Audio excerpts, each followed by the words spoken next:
I Hi, made it. Tommaso. Hi. Sorry. No problem. How are you? I'm okay. How about you? How's your day going so far? Good, thank you. It's very nice. It's a little bit cloudy here in Canton Bern. How's it over there in Lausanne? It's actually sunny, cold but sunny. The weather I Oh, like nice. in this season. You got okay, we've got the fog over here. Well, we're both based in Switzerland right now, so we're going to be starting off the European live cast today. And I'd love to talk to you a bit more about your background, Tommaso. You've been with the company for a long time.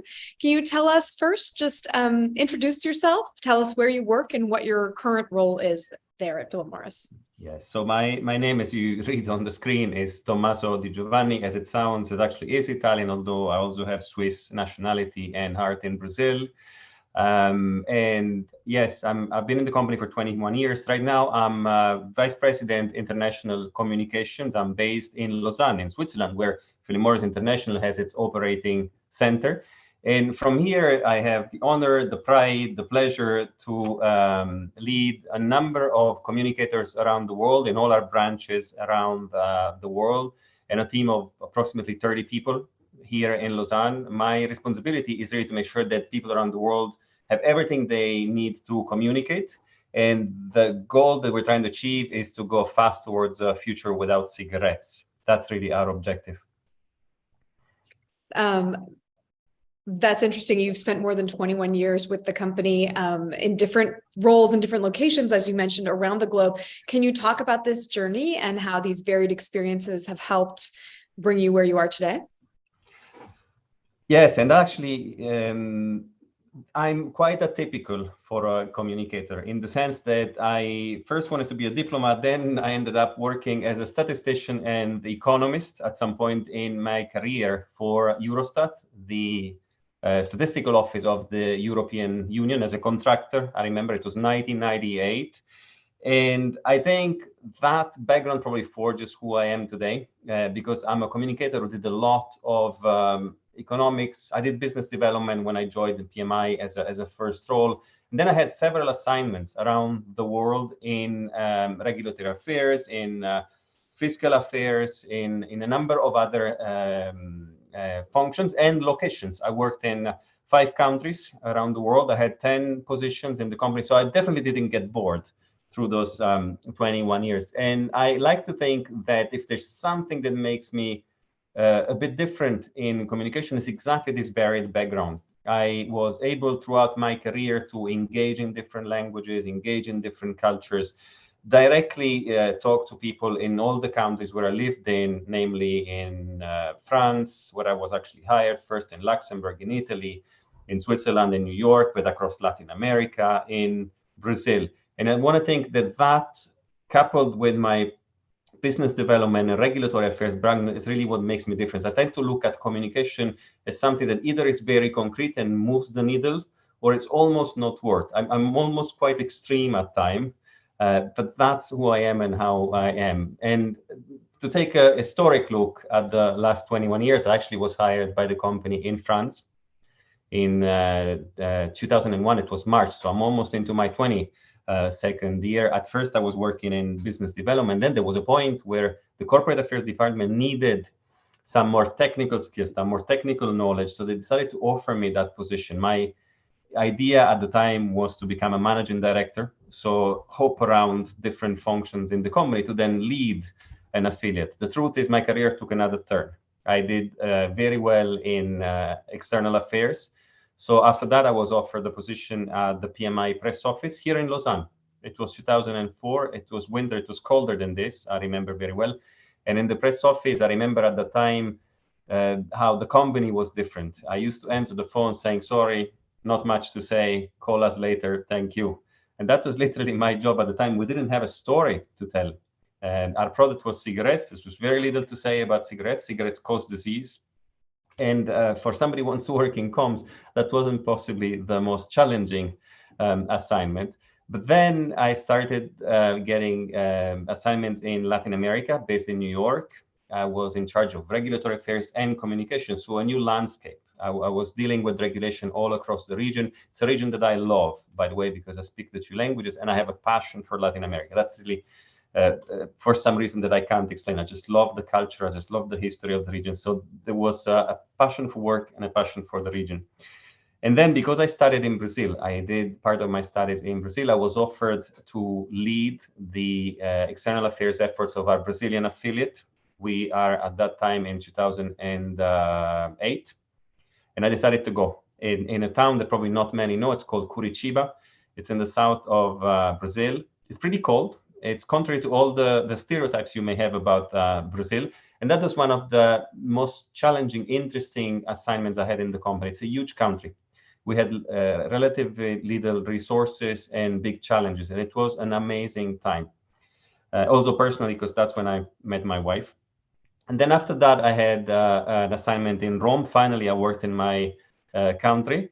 And after Rome, it's 2012, I received a call asking me if I want to pioneer communications on a new range of products that are much better than cigarettes, reduced risk products, and if I want to be the person who actually pioneers all that area of the company. I took the courage because previous attempts didn't go well, let's face it. So I took the courage, came to Lausanne, and I have to say that was the beginning of a journey that was simply amazing. I grew several positions here in the operating center. I built the team, and I spearheaded a change that I'm very proud of because it's a change that's unprecedented in the industry, and we're doing it largely through communications.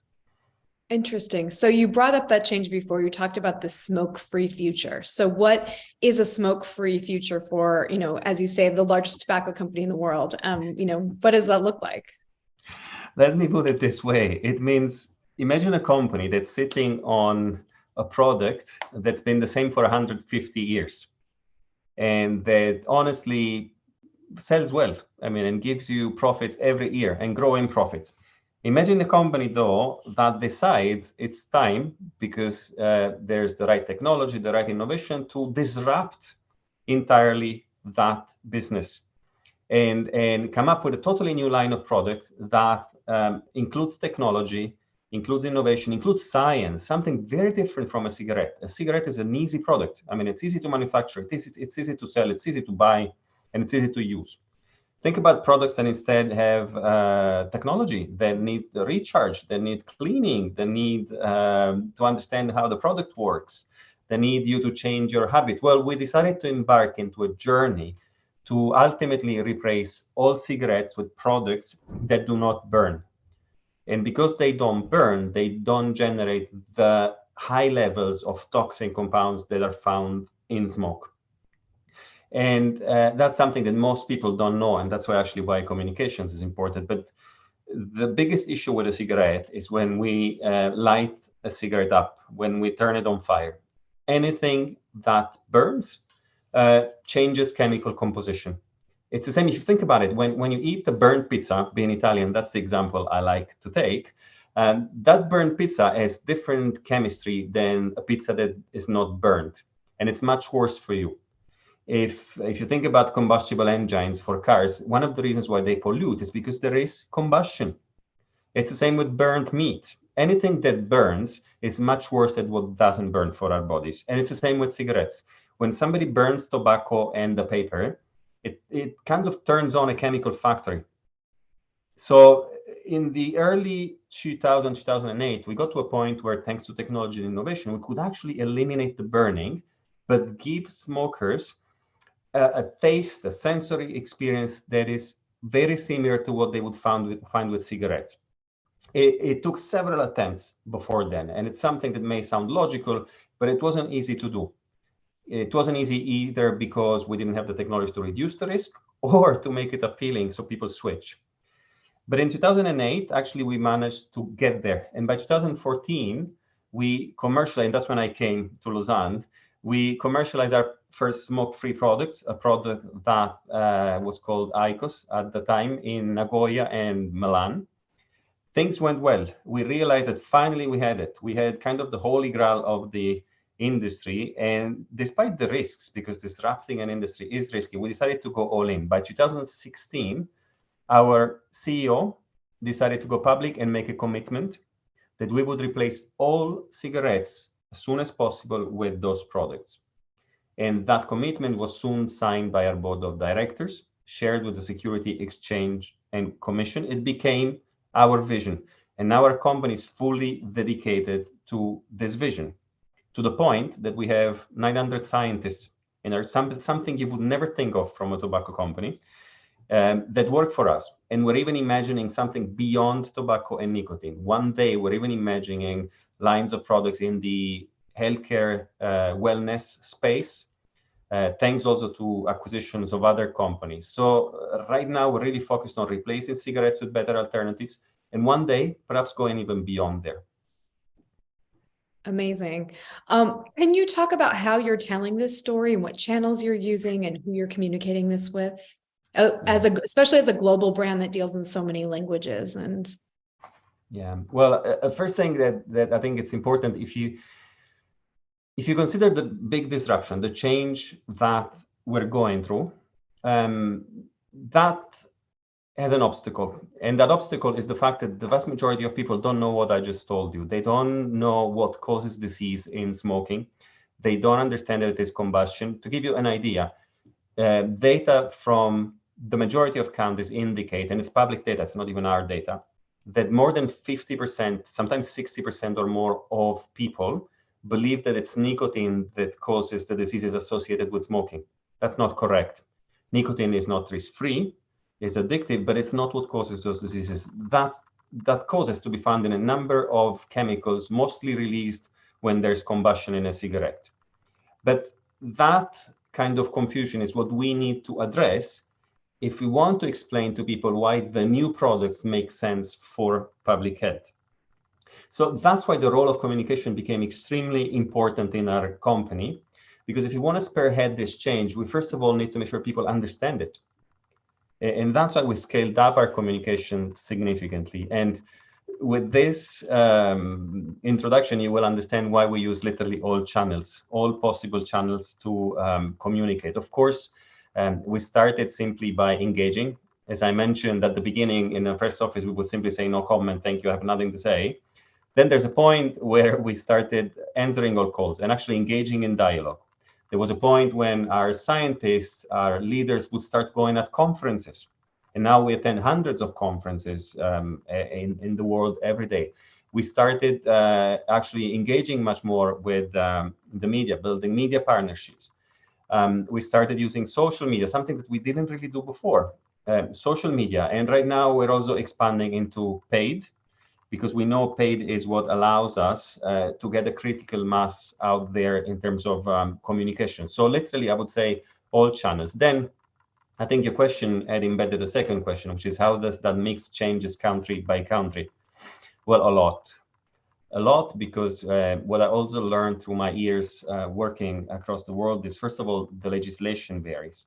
Our industry is extremely regulated. So there are some countries where we're totally free to interact in dialogue, others that have restrictions that are ambiguous and sometimes may even apply to public discourse. So in those countries, we can't do, for instance, paid. It does happen. In others, we realized very soon that despite the fact that all we think is social media, digital media, new media are the way to go, traditional media are still very important. There are countries, take in Eastern Europe or some countries in Africa or in Asia, where actually the classic TV as we know it or the radio are extremely important. If I want to reach a certain part of the population, even in France, probably the best place for me to be is radio in the morning, especially a couple of radio like France Inter or France Info that really have a resonance with that public. So I would say the mix of channels needs to change in every country and needs to be appropriate for what you're trying to achieve. Who are you trying to talk to?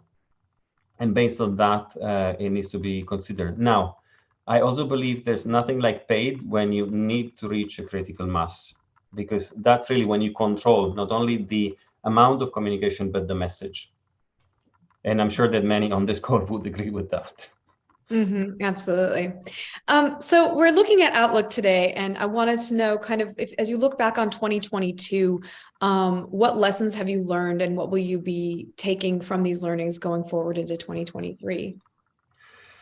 Okay, well, let me start from saying that it's been a couple of very complex years. Honestly, if I had to think of all what we witnessed in 2021 and 2022, 5 years ago, I would never have guessed. Like we were challenged in some of our preconceptions. The idea that the world is a stable place is one. I mean, the war in Ukraine last year clearly told us that's not necessarily the case. And we were coming from the years of COVID, which also challenged some of our assumptions, right? The idea that we're safe and that there's no such thing as disease that we don't know. It's not true. COVID proven us that we were wrong. And it changed a lot of the way we look at those things, the way we interact with others. I personally wouldn't have been on a Zoom call probably like this before COVID. And I know that many of my colleagues feel the same. Right now, for instance, all our engagements are hybrid. If you remember 4 years ago, it wasn't the case. We still had a lot of engagements in person. So for instance, COVID has totally changed the way we look at our engagement. Right now, I think we're heading towards a world where people will go back to in person, and it's already happening. But I think hybrid will maintain a place. If I look at my team here, probably more than half of it comes to the office regularly now that they can. But there's a big chunk who doesn't come more than twice a week, and they enjoy it that way, and it's absolutely fine that way. So I think the first consideration is COVID has literally changed the way we interact with others, the way we operate, the way we look at some things like diseases. I think and it also created a heightened sensitivity towards things like hygiene, self-care. There's new ways to look at the healthcare systems around the world. So COVID definitely had an impact. I think the war in Ukraine has also shaken our sense of stability. Think about the energy crisis. Who would have thought a few years ago that in all the countries where I listen to the media, now there's a debate on whether they need to use hydrogen or nuclear power to simply deliver energy. The prices of basic consumer goods went up. The sense of security was shaken. There's more investments in defense. I think our world in 2022 was literally shaken from the upside down. I think that will reflect a lot in 2023 in how people see it. The other thing we witnessed, and then I'm going to close the looking back at 2022, is especially because of the war, but not only the war, also the politics in many countries around the world, we finally realized the power of propaganda, the risks of misinformation. And I think there's much more awareness of that than we had 2, 3, 4 years ago. And therefore, if I look at 2023 and I think, okay, what is all this bringing to us, to Communicator? I would say the first thing is people will be, and it's something positive, much more cautious with the information that they consume. They will tend to look more into the accuracy, the credibility of the source. They will tend to believe less into information that isn't credible. And I think for us communicators, that's an important learning, because we will also have to be the credible source of communication if we want to break through. So walking the talk, in my view, so being consistent, being solid in the sources of information that we use will be absolutely paramount in 2023. And then, look, I think there will be also, because of all what happened, a lot more attention from the public to things like sustainability, which is already happening, the environment. I mean, all these discussions about alternative sources, switching to electric cars, or the impact that the war has had on the availability of food. I mean, people will be much more cautious in those places. And I think that's an opportunity. It's an opportunity for companies that want to drive positive change, because this is a perfect moment to do it. And communication can help significantly. That makes a lot of sense. You talked about the economic instability. As we head into 2023, what do you think brands can do to build brand in a time of this insecurity? I think it's giving security. I think it's exactly addressing that basic need of insecurity. I think brands will need to more and more be based on purpose and they will need to be based on consistency around that purpose. People will scrutinize much more the brands, the products. That is already happening, by the way. I mean, we see it around the world, and that actually is encouraging for us because that's what we started a few years ago. But I think for everyone, it will be just the norm.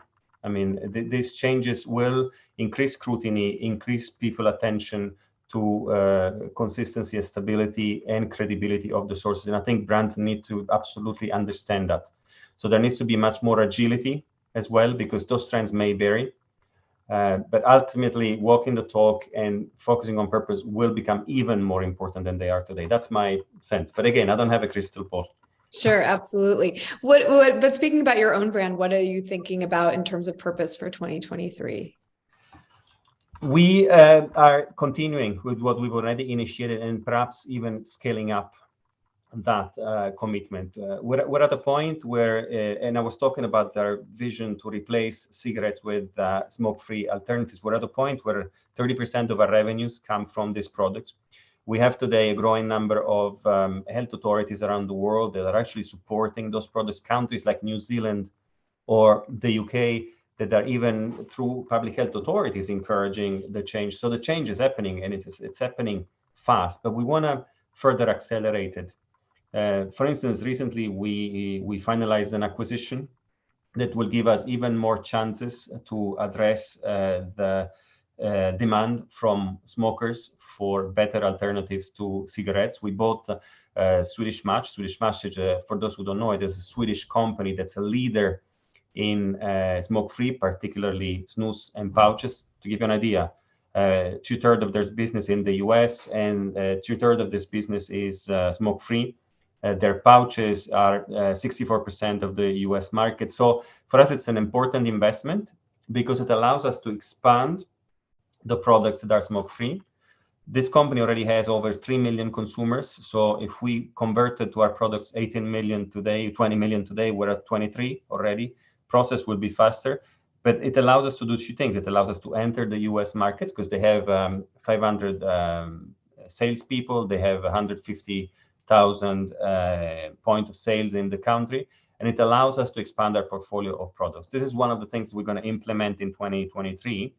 But other than that, we're going to continue to expand our portfolio of products to make sure that we meet the preferences of consumers. We're going to continue to walk the talk, exactly to what I was saying. Make sure that any claim we make, anything we say is thoroughly substantiated. Actually, in the US, in which I know many who look at us today, watch us today, are based, is the only country that has an authority that really looks through claims made by manufacturers and then reviews those and allows, through an authorization, commercialization with certain claims. Others are going in that direction. But the hope I have for 2023 is that this change accelerates. If you think about it, we're witnessing similar changes in other industries, and the tobacco industry is actually late to a certain extent. If you think about the automobile industry, we're moving away from traditional cars into electric cars. If you think about food, there's all movement away from foods that there's a lot of fat or sugar to better food, more organic food. If you think about plenty of other industries, you will see the same trends. So actually, the real question is, can we finally accelerate the pace of change also in our industry, right? Especially provided that the vast majority of people simply don't quit. So they deserve better alternatives.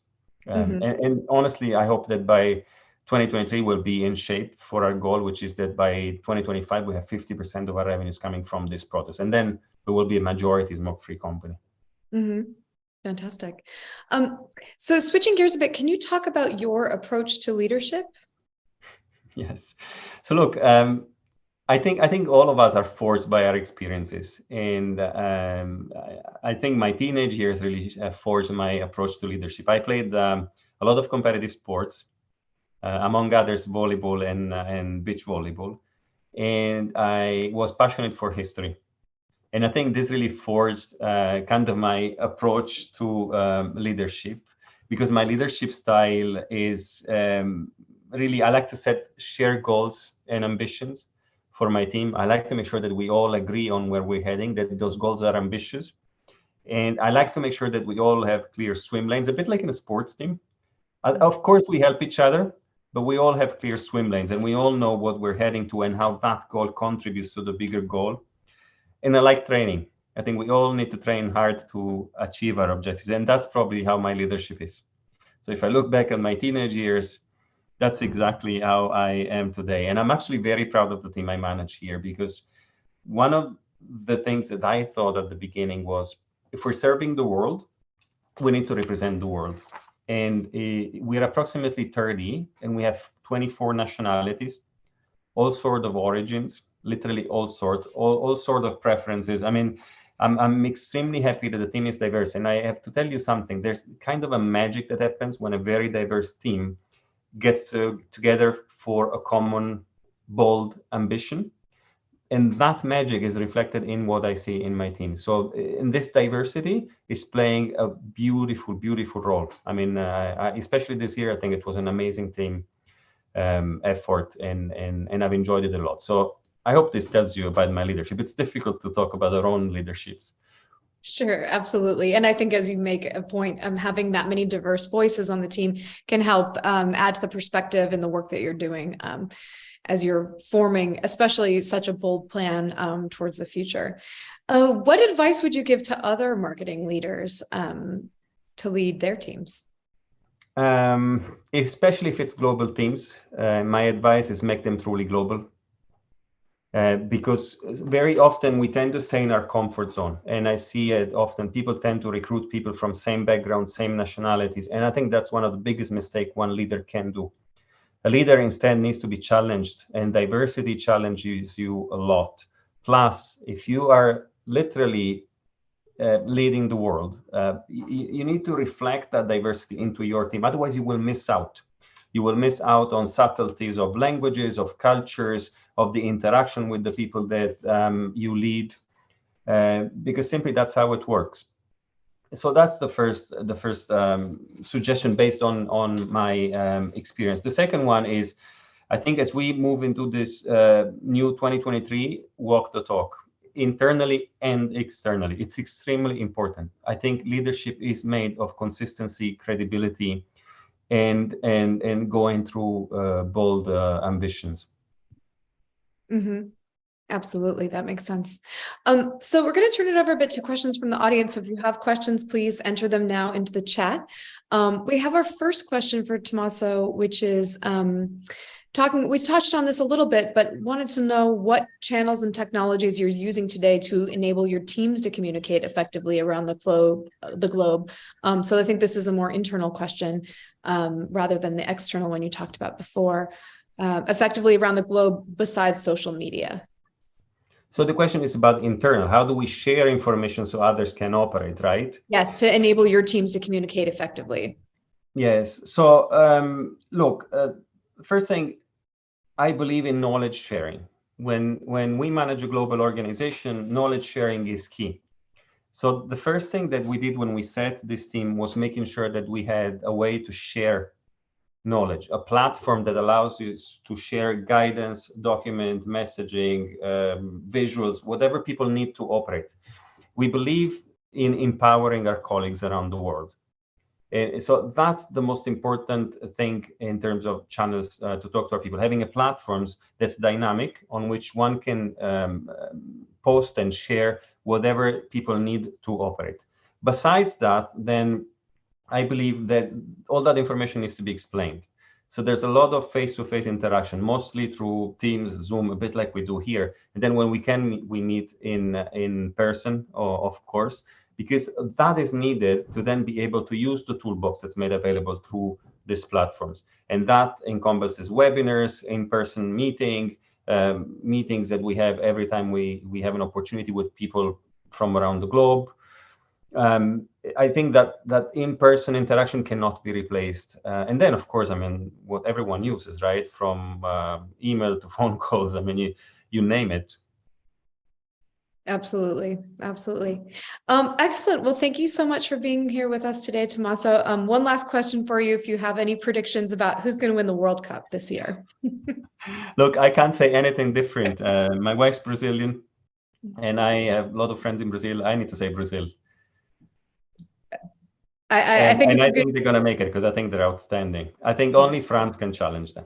Yeah, they both have put up a good fight this year so far. Well, excellent. Thank you so much for being here today. Great hearing from you. We look forward to seeing you again soon. Thank you for hosting me. Take care. Goodbye, Tommaso. Excellent. So our next speaker, we're transitioning from CPG and tobacco into travel, an exciting category. We are going to be welcoming Angelique Miller, who's the Senior Director, Head of Expedia Group Media Studio, who's going to be speaking, and Sarah Castillo, the co-founder and president of Tap On It, who will be moderating. Welcome. Hi, thank you so much for having us. Thank you so much. I will get out of your way. Okay. Bye. Hello, Angelique. How are you? I'm well, thanks. I just arrived back in London from the USA yesterday, so I'm hopefully I'm not too jet lagged for everybody. No, you're gonna be great. I'm glad you had a safe flight.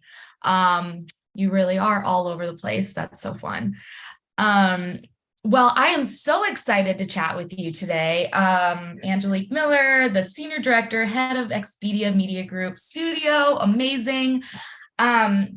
I'm Sarah Castillo. I am the co-founder and president of Tap On It. Just really quick about what Tap On It is. We are a text message marketing and communications platform. So we work with brands of all shapes and sizes to power their SMS and MMS marketing campaigns. And I'm extremely excited to chat with you today because, as I was telling you yesterday, I am a huge travel buff. Traveling is one of my absolute favorite things to do. It has been for as long as I can remember. And so, having this conversation with you today is more exciting just because it is something that, I personally enjoy as well. So to just kind of get started, today's conversations are focused on the 2023 outlook.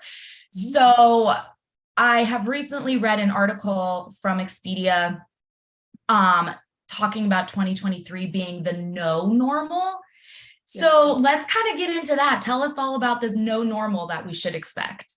Sure. Yeah. So we just released our 2023 travel trends report. And quite frankly, I think much like the survey suggested, everyone's really sick of doing the same old things. I think when we came out of the pandemic, everyone promised to bring travel back better, to be and kind of latch on to all of those big bucket list things that we weren't able to do for so long. And so I think what we're predicting is that everyone is just going to buck the trends, to really get out there and start exploring the world in ways that we've never done before. I think that's very much been a product, perhaps, of social media. The influencers or content creators, as we're supposed to say now, just really putting the same content out there, the same, imagery. It's all just been there, done that before. And so what we're hoping is that that by not leaning into all of those things that we've seen and really breaking the mold, we'll be able to experience the world in a different way. Okay. Yeah. And I mean, there were some very specific trends in this report that I thought were super interesting. One of them talked about people using TV and movies as, inspiration for where they want to go. And there was one in particular that we were talking about yesterday. Tell us a little bit about the Cowboycation. The Cowboycations. Well, I think backing up a little bit, I think what we're seeing a little bit to what I just alluded to in terms of social media is that really entertainment, TV, film is really driving now decisions behind tourism and where you want to go. So whereas in 2019, 2020, it was all about where's the influencer that you're seeing in your Instagram feed. Really, travel entertainment is now taking over when it comes to what social media was normally king. So where, whether it's, and it's not anything new, right? We know that people have been going to New Zealand, to sort of walk in the steps of Game of Thrones and Lord of the Rings. We know that, you can see sort of tours around West Village in New York for many years as women try to recreate the Sex and the City scenes. But really, I think we've hit now a sort of boiling point with regards to it, and one of the trends that we're seeing off the back of the television influence is the cowboycation. So more than ever on our Vrbo, which is our vacation rental property site, people really interested in those big ranch style holidays. I think that's having just been binging on Yellowstone, which I haven't been able to get in the UK, but when I was back home this weekend, I was watching it, and I for the first time ever was like, I have to get to Montana. I want to live on a ranch for a weekend. So we're really starting to see that through the data and booking analysis as well on our platforms. That's so awesome. I love it. And I feel the same exact way. Never in my life did I think Montana would be on the top of my vacation list, but then you're like, okay, that's what I get to experience. Yeah, especially if it comes with a private helicopter, which I think is where they drive around, and it's amazing. Can we get those through Expedia? Like, can I? I'll have to add that to the list of products. Perfect. Something else from the trends that I thought was super interesting and honestly have experienced, like when I was younger and trying to travel as much as possible, but didn't have a big budget, was people seem to be spending less on like big 5-star hotels and trying to do their stay a little bit more cultural, like maybe they're staying like with a family, or they're staying in something that is not necessarily what you would think to be an extravagant vacation, and they're spending less so that they can do more once they're there. Tell us about that trend. Yeah, look, I mean, the economic forecast is, it's not looking great for next year. But, to that, we've not seen any slowdown when it comes to people wanting to use what disposable income that they will have on travel. We are, as an organization, we believe that experiences matter more than things. And so, when it comes down to choosing this or that, we will 100% always choose to travel. And we believe that enriches everyone. Yeah. I think when to tie that into how people are being very conscious about how they're spending money, they're looking at these 3-star properties as a means to, it's not to say that it's they're not getting anything less, right? It's just weighing up, do we need all of the amenities of a 5-star property? And what you'll find is, in a 3-star hotel, you're getting really amazing kind of design features, or, it feels much more connected to the local culture or sort of presence within a city. So you're not detracting, you just might not have everything at your fingertips. But to your point, Sarah, that means that you're going to go out and, hit the streets, go off the beaten path, and really experience a destination at its kind of fundamental core, which is really with the locals and getting that authentic experience. Yeah, absolutely. Okay, so let's talk about your recent partnership with Afterpay, which was extremely exciting to read about. Tell us how that came about. What was the reason behind it? What was the goal of it? And, how do you see it helping travelers? Sure. So my team wasn't responsible for Afterpay, but I can speak to a little bit. We do have, I have colleagues that work in the same part of the organization that run that program. I think without getting into too, detailed with Afterpay itself, because obviously I'm not the subject matter expert on that, but I can help you understand the rationale for us wanting to enter into partnerships like that. Yeah. And, this past year, and more so than ever going into 2023, Expedia Group is really focusing on building our brands in a way that gives travelers reasons to book with us versus anywhere else. And that comes down to switching a mindset that probably we've had for too long, is around chasing an acquisition, chasing a customer, and really moving into this space where, you know, they're not customers, actually, they're travelers. And we want to help them every step of the way. And it's been really enlightening for me to see over the last 12 months, the company sort of shift into the space of, you know, moving from just trying to acquire a new customer to actually really focusing more on loyalty and retention, and just understanding how we need to improve the customer experience in order to improve that customer experience. And one of the ways in which we know we can do that, whether it's on our own platform or with partners that we help to power, like Afterpay, is that we're able to provide through our technology, through our brands, through our ecosystem, ways in which we will benefit a traveler in the way they want. So in this instance, we're enabling a particular audience that wants to and needs to pay for travel in a certain way. We're giving them the ability to do that. So we're powering that. And so we believe that by opening up our sort of technology and really trying to understand who's the traveler that we're trying to help and to make their experience better, we do that. And so that's, again, one example is Afterpay. We have other examples where we're helping to power a Liverpool FC fan or Champions League or NBA. So it's really finding these kind of passion-led themes or utility-based necessities and giving them the best traveler customer experience that we can. Yeah, and let's come back to those sort of experiences, because I think that's super interesting. But you had said something yesterday that I thought was really like right on the nose about Afterpay and that ability to kind of like split up your payments. You're not trying to get people to buy something they can't afford, right? Sure. That is not the goal, where it's like, hey, you should do this because we're going to split it up for you. That is not the goal at all.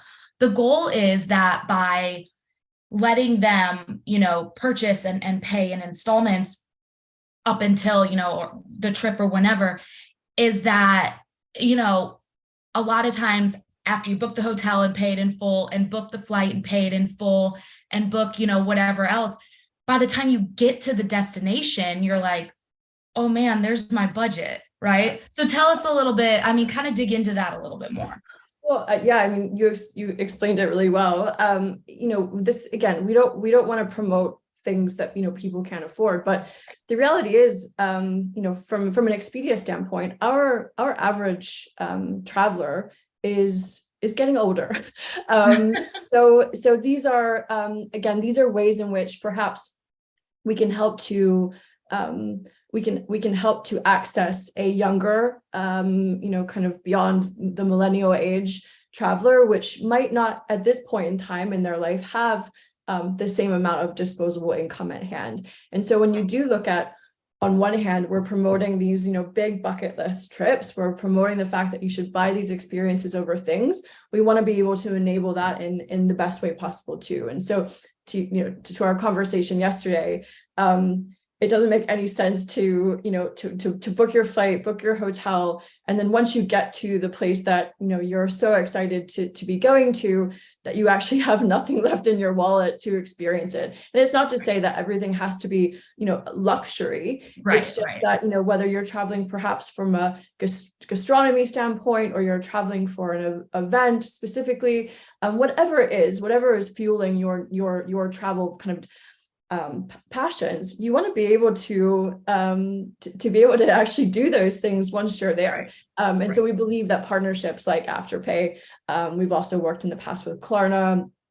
It's really, again, helping to enable people to get the most out of their trip, not just when you've booked with us, but once you're in the destination too. And that for us is part of that full traveler experience. It's not just once they've transacted, they're gone. For us, we want to be able to power and help them every step of the way too, which again, as I said, is doing the best things that you want to do in the destination that you're in.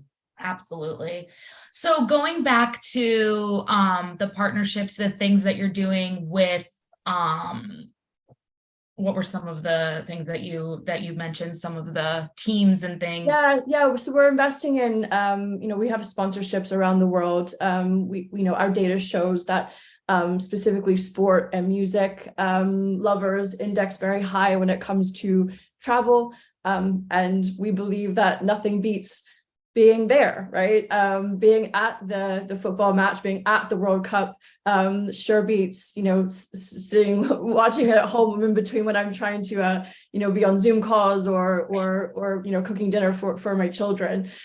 So really it is about, again, much like the Afterpay conversation, it's about enabling those travelers. And so what we're doing within the Expedia ecosystem is really starting to appeal to niche kind of interest or passion-led audiences.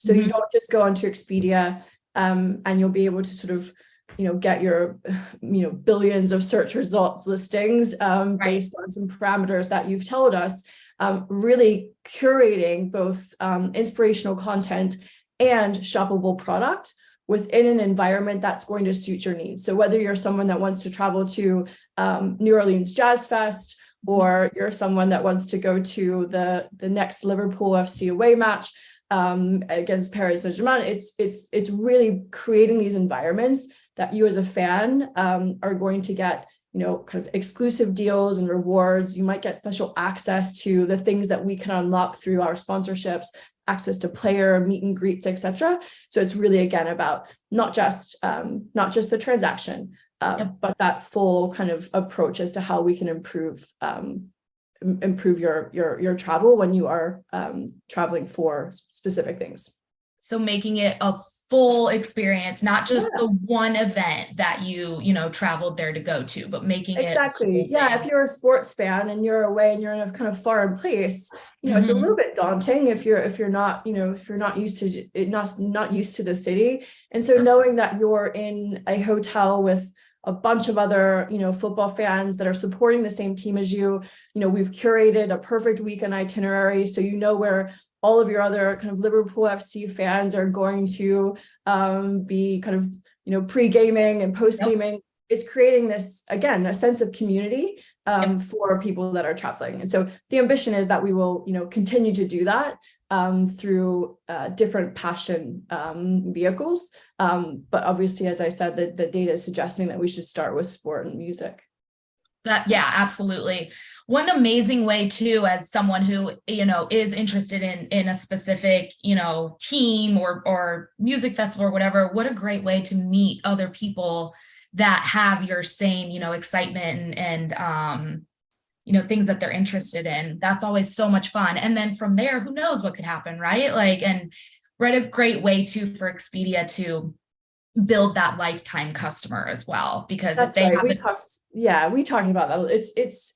It's helping to create a further dialogue for us too, how we're communicating with them, how they're creating continued advocacy for us because they had, an amazing time when they were away and now they're coming back. And again, you can see where it starts to create that flywheel of loyalty and reward. And, I know in your business, it's all about, how we can communicate to our customers or travelers in a really authentic way, in a really personal way. And I think that's, it all becomes part of that, that communication strategy is really connecting with them in, again, a really very intimate and an authentic way that makes the traveler feel that they aren't just a transaction with us.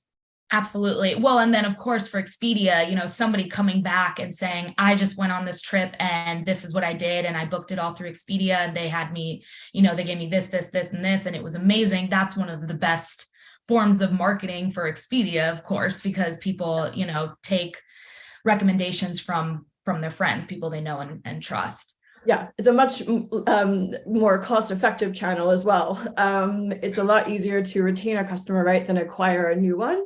So you can see the logic in trying to focus, not just because it's the right thing to do, it's economically viable as well for us. Absolutely. Yeah, that's great. So talking about, technologies, as a marketer, what technologies are you most excited about as you head into 2023?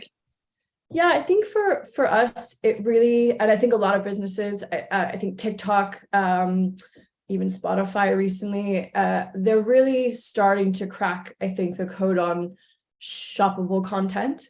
Okay. And that's something that we're really specifically interested in. We've built, a kind of shoppable video platform. We're working a lot with influencers and content creators to really move forward that space when it comes to travel. I think the general retail sector has done, they're miles ahead of everyone when it comes to shoppable products within the creators economy. Mm-hmm. So I think that, as we said, the kind of television and entertainment boost when it comes to influencing decisions and influencing behavior, I see that creator economy going to continue to grow into 2023 and become even more powerful. But I think the key, especially for the likes of the travel industry, for instance, is to be able to tie that back into kind of actionable whether it's booking, whether it's actually just taking the next steps to research this particular destination. There's been a huge disconnect between what we're talking about when it comes to travel content, travel inspiration, and then being able to facilitate that. Opposite of, I think, how, the retail industry, whether it's sort of clothing, etc. Can't tell you how many things I've bought on Instagram in the last 12 months. But it's for me, I'm really excited about how we can potentially continue to disrupt that space, particularly when it comes to travel, booking travel through shoppable content. Interesting. Okay. Well, yeah, that sounds really fun and dangerous if it makes it that easy. Right. Stop buying the things you don't need any more shoes. Well, you do need more shoes, and you'll buy those once you've booked your trip and you realize you need to have another pair of sandals to take with you. But no, it's really about being able to connect that all the way through the customer journey. Yeah, absolutely. So let's see, as we head into 2023, what are ways that Expedia is looking to stand out as the go-to travel company? I think we've kind of touched on a little bit of that, but it seems to really just be about experience. Well, it's about that. It's about the traveler experience. That is at the core of everything that we're thinking about. We've spent the last 12 months, building up our brand platforms to have very distinct identities and reasons too. So it's not just, just kind of shopping around a million sites until you find the lowest price. It's creating that lifetime customer value, and really trying to understand, why would you go to Expedia to book something versus hotels.com versus Vrbo. And so we're creating some clear identities under a house of brands mentality. And it means that we're just not then competing against each other, right? And we all have, all of our brands have a very distinct purpose. So that's something that's going to continue to obviously drive where we're going, but then creating that great kind of traveler centric mindset. We're also, as I said, focusing a lot on loyalty. So we've got some really, really exciting things coming from that standpoint in Q2. So again, really trying to transform how customers can be rewarded by traveling with us versus again just a commoditized kind of system. So that's really what we're focusing on. But it absolutely to what we discussed will continue to just come down to traveler experience and making sure that is second to none. Yeah, absolutely. And one of the topics that has been pretty big lately in brand innovators and marketing and the different, events that have been going on is brand authenticity. And as you were talking about, you have these 3 different brands that you're trying to, kind of build different segments and audiences and needs and reasons why someone would go to one over another based on what is they need. What is it that you're doing to make sure that you're staying authentic to each of those brands as you are doing lots of different forms of marketing? Yeah, so it's a good question. I mean, the authenticity piece is so key, right? So crucial. No one wants to be talked at in a very generic fashion, right? Right. It's, I think as marketers and advertisers, we have a responsibility to change the way in how we're speaking. We're not speaking at our customers. We're kind of creating a community in which we can engage with them. So the authenticity is very key. I think a lot of the work is done, at a kind of brand level, tightening up kind of our tone of voice, our, all the way down to the types of, our photography choices, making sure that, one example I can give you is, the travel industry is absolutely filled with the generic, sort of zoomed out, big sweeping shots of X, destination, Sure. Couples sat on the beach eating whatever, walking down, holding hands.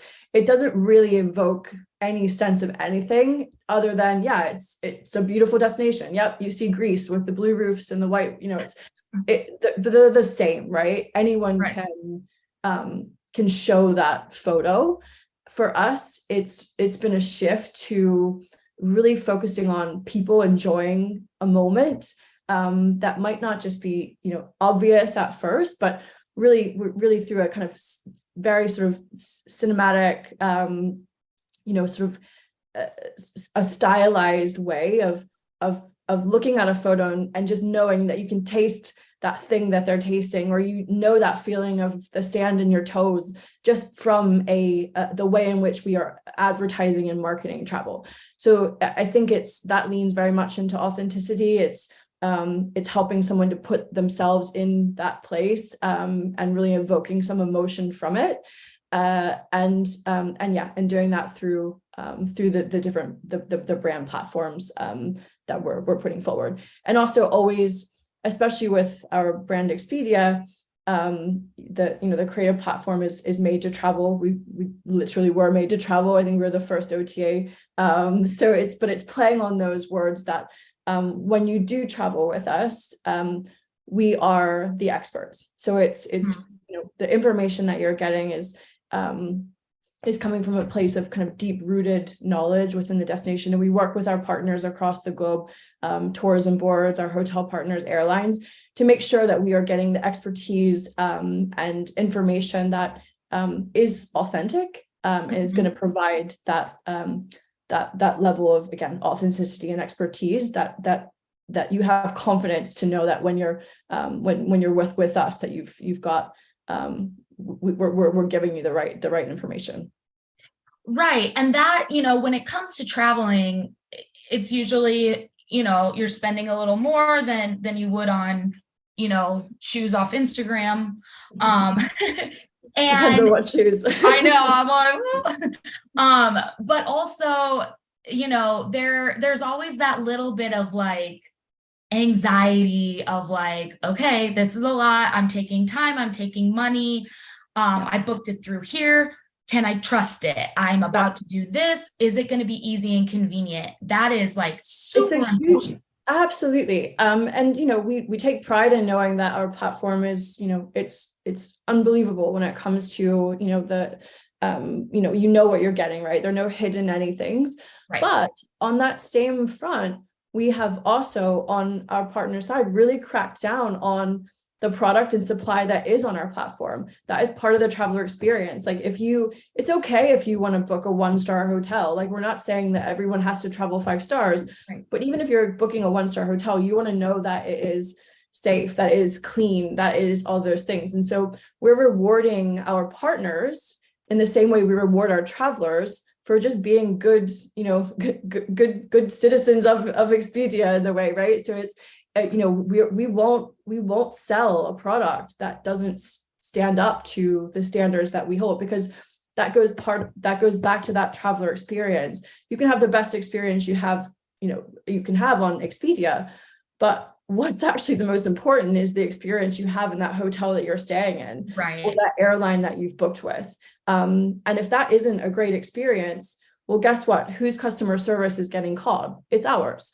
And so it's really making sure that not just, the whole transaction on our platform, but actually having the confidence to know that the product that you're getting is something that we would be proud to sell.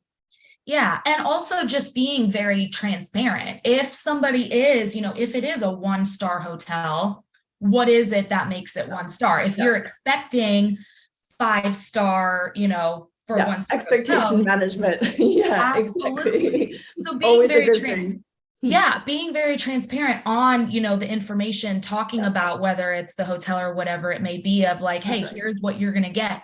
And, I'm someone that reads the reviews, because, I trust what those people say. So I think that's huge too, like making sure that you're taking those reviews into account as you are, bringing on these different partners, so that you see it from the traveler's side as well.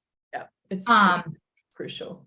Yeah. And then also, so obviously like safety and trust and all of that, but then also convenience. And we were talking yesterday, kind of when talking about different technologies and what Tap On It does specifically with text marketing and communication, being able to easily contact a traveler about something having to do with their trip is so important, because again, you do have a little bit of anxiousness, like what's going to happen with my flight? What time can I check into my hotel? What time are they going to make me check out of my hotel? So making sure that you don't miss notifications about things like that is huge too. As a channel, I think it's such a because you're pushing information to the traveler, excuse me. Mm-hmm.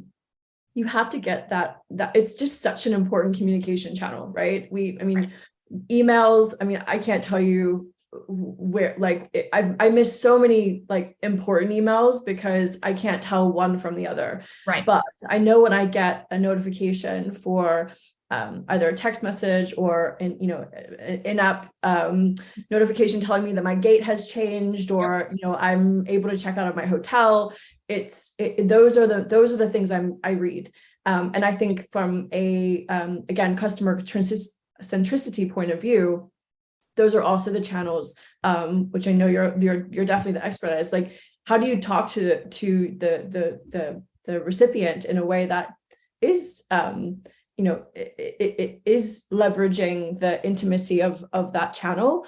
I don't know if you've got any best practices. I would love to know them, because it is such an important channel and tool to have that one-to-one dialogue.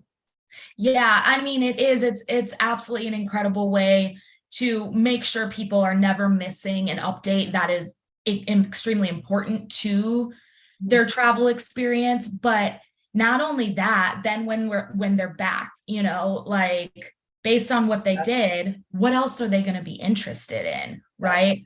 Because after you get back from a vacation and you've kind of gotten back into the groove, you're like, all right, I'm ready to plan my next one. Totally. So, making sure that you can, stay in contact with your travelers about what their next move should be, doing it via text with, links to content or options to, do other things from there is just a guaranteed way, very efficient way to, make sure you're staying in front of your travelers. Absolutely. Yeah, it's great. All right. Well, we've got a few more minutes.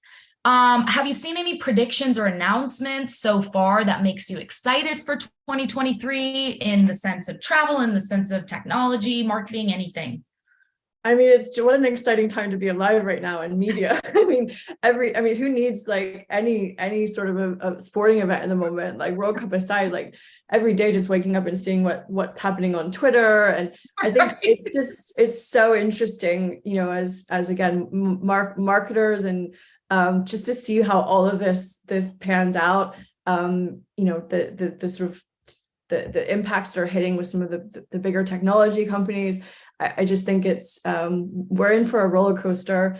For me, I think people have been saying it for a couple of years around Meta and virtual and the metaverse or whatever. I'm getting too old to even talk about it anymore, but I'm still like total jury's out. I think one, from a traveler's perspective, like nothing beats doing like something in real life. Sure. Having that human connection, being actually in a destination, experiencing the things, sure beats any sort of virtual world I can ever think of.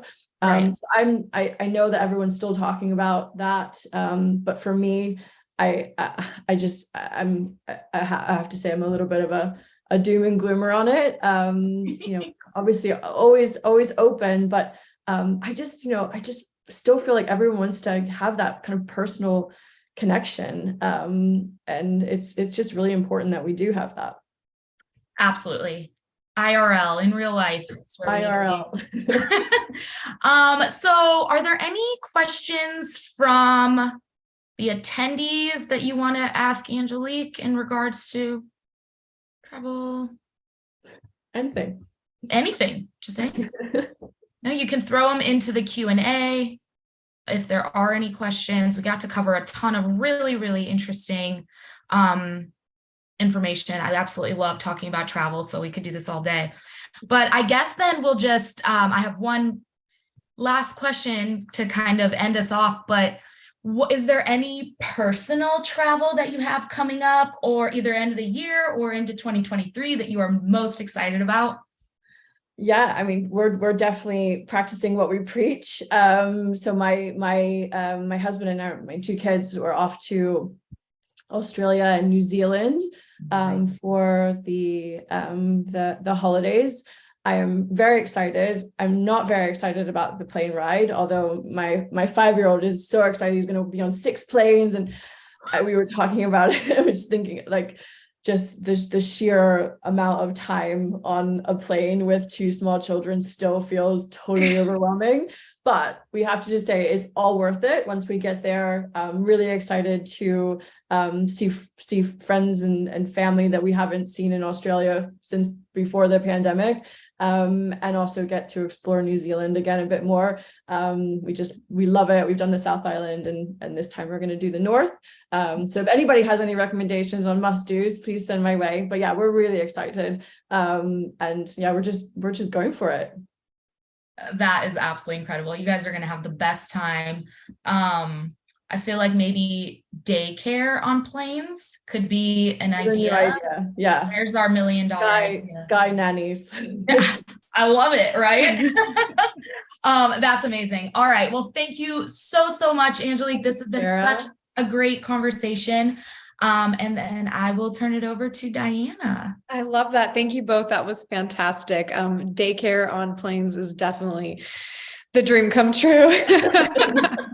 And Sarah, what about you? Do you have any exciting trips planned for the next year? Oh, thank you for asking. I am going to Belize in February with just one of my girlfriends. We're just taking a little, I always try to go somewhere in either like January, February, just to get out and get some sunshine. So last year I went to Hawaii. So this year I'm going to Belize, which I've never been to. So if anyone has travel suggestions for that area, I'm excited just for a week in the sun and food and exploring. And yeah, that's the plan. That sounds fantastic. What about you? I don't know yet. Well, I just finishing up this year, had a lot of travel, so it's been a good year with travel, and hoping to do a lot more next year. But we'll go read some of our trends. It is. I want to. What are the big trends? What are the trending locations for next year?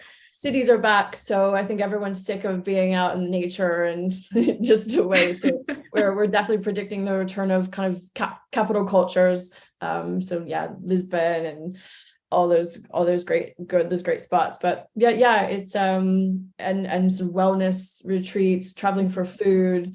Yeah, all of the above. I'll take all of them, for sure. Yeah, I know an amazing site that would be able to help you plan your trip. If you know. I don't know. Not heard of That it. sounds great. Well, thank you both so much for joining us. We hope to have you back soon. Wonderful. Likewise. Thank Thanks, you. Take Deanna. care. Have I'm great really excited. vacations. Bye. Bye.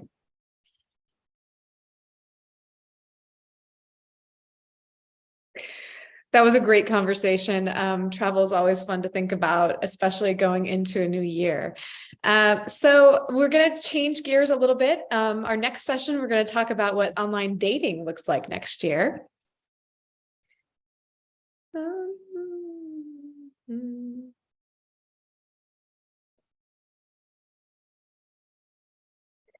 We have Sonia Obilaiti, who is the Senior Director of Global Marketing at OkCupid. Sonia, great to have you back. Hi. And we also have Douglas Cajas, who's the Vice President of RTL Ad Alliance, who will be moderating the panel. Welcome both. Hi. Hi, it's great to be here. Thank you, Deanna. I really appreciate it. So here we are. We're going to talk about dating in the next year and also beyond. So, Sonia, perhaps we can start, with you introducing yourself. Sure. Hi, everyone. I'm Sonia Obilaiti, Senior Director of Global Marketing for OkCupid.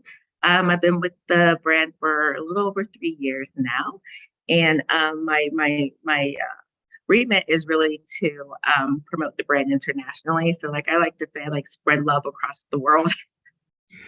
Like that. Yeah, I love that. That's a great mission. it's fun. It's fun. Fantastic. And my name is Douglas Cajas. I am working for RTL Ad Alliance, and we serve as the RTL Group's international media insights and solutions for the group. And essentially, we're a one-stop shop for total video solutions in Europe. So we're really excited to be here and to have an opportunity to chat with you, Sonia. So I'd love to maybe if you could tell us a little bit about OkCupid and what brought you to OkCupid before we start getting into the outlook and the prognosis. Would love to hear that first. Yeah. So a little about OkCupid. So OkCupid, we're one of a legacy dating app. So we've been around for almost 20 years. We're part of the Match Group Corporation. So Match Group owns a major, great portfolio of brands from Tinder to Hinge to Plenty of Fish, BLK, Chispa, Match, a lot of the brands that everybody knows. So with OkCupid, where I really pride myself with OkCupid is that we were the first dating app to expand our gender and orientation options with 22 genders and 22 orientations. And we also have over 60 identifiers for LGBTQ. And we really want to make the experience for everybody to find what they're looking for, regardless of your gender, your race, or however you identify. How I joined OkCupid is interesting. So my background is actually beauty marketing. So all my career I've been marketing, skincare, fragrance, and during my time at Walgreens Boots Alliance, I was working with Melissa Hobley, who became the CMO of OkCupid, who's now the CMO of Tinder. But at the time, with OkCupid, she was the first CMO, and she is really the one who I would say reinvigorated the brand with some really great brand campaigns. And then there was opportunity to expand international. And then she recruited me because we worked together at Walgreens. And it's been a great ride so far. This is one of the most interesting categories to market, I have to say. It's definitely different than marketing skincare. Yeah, I can imagine.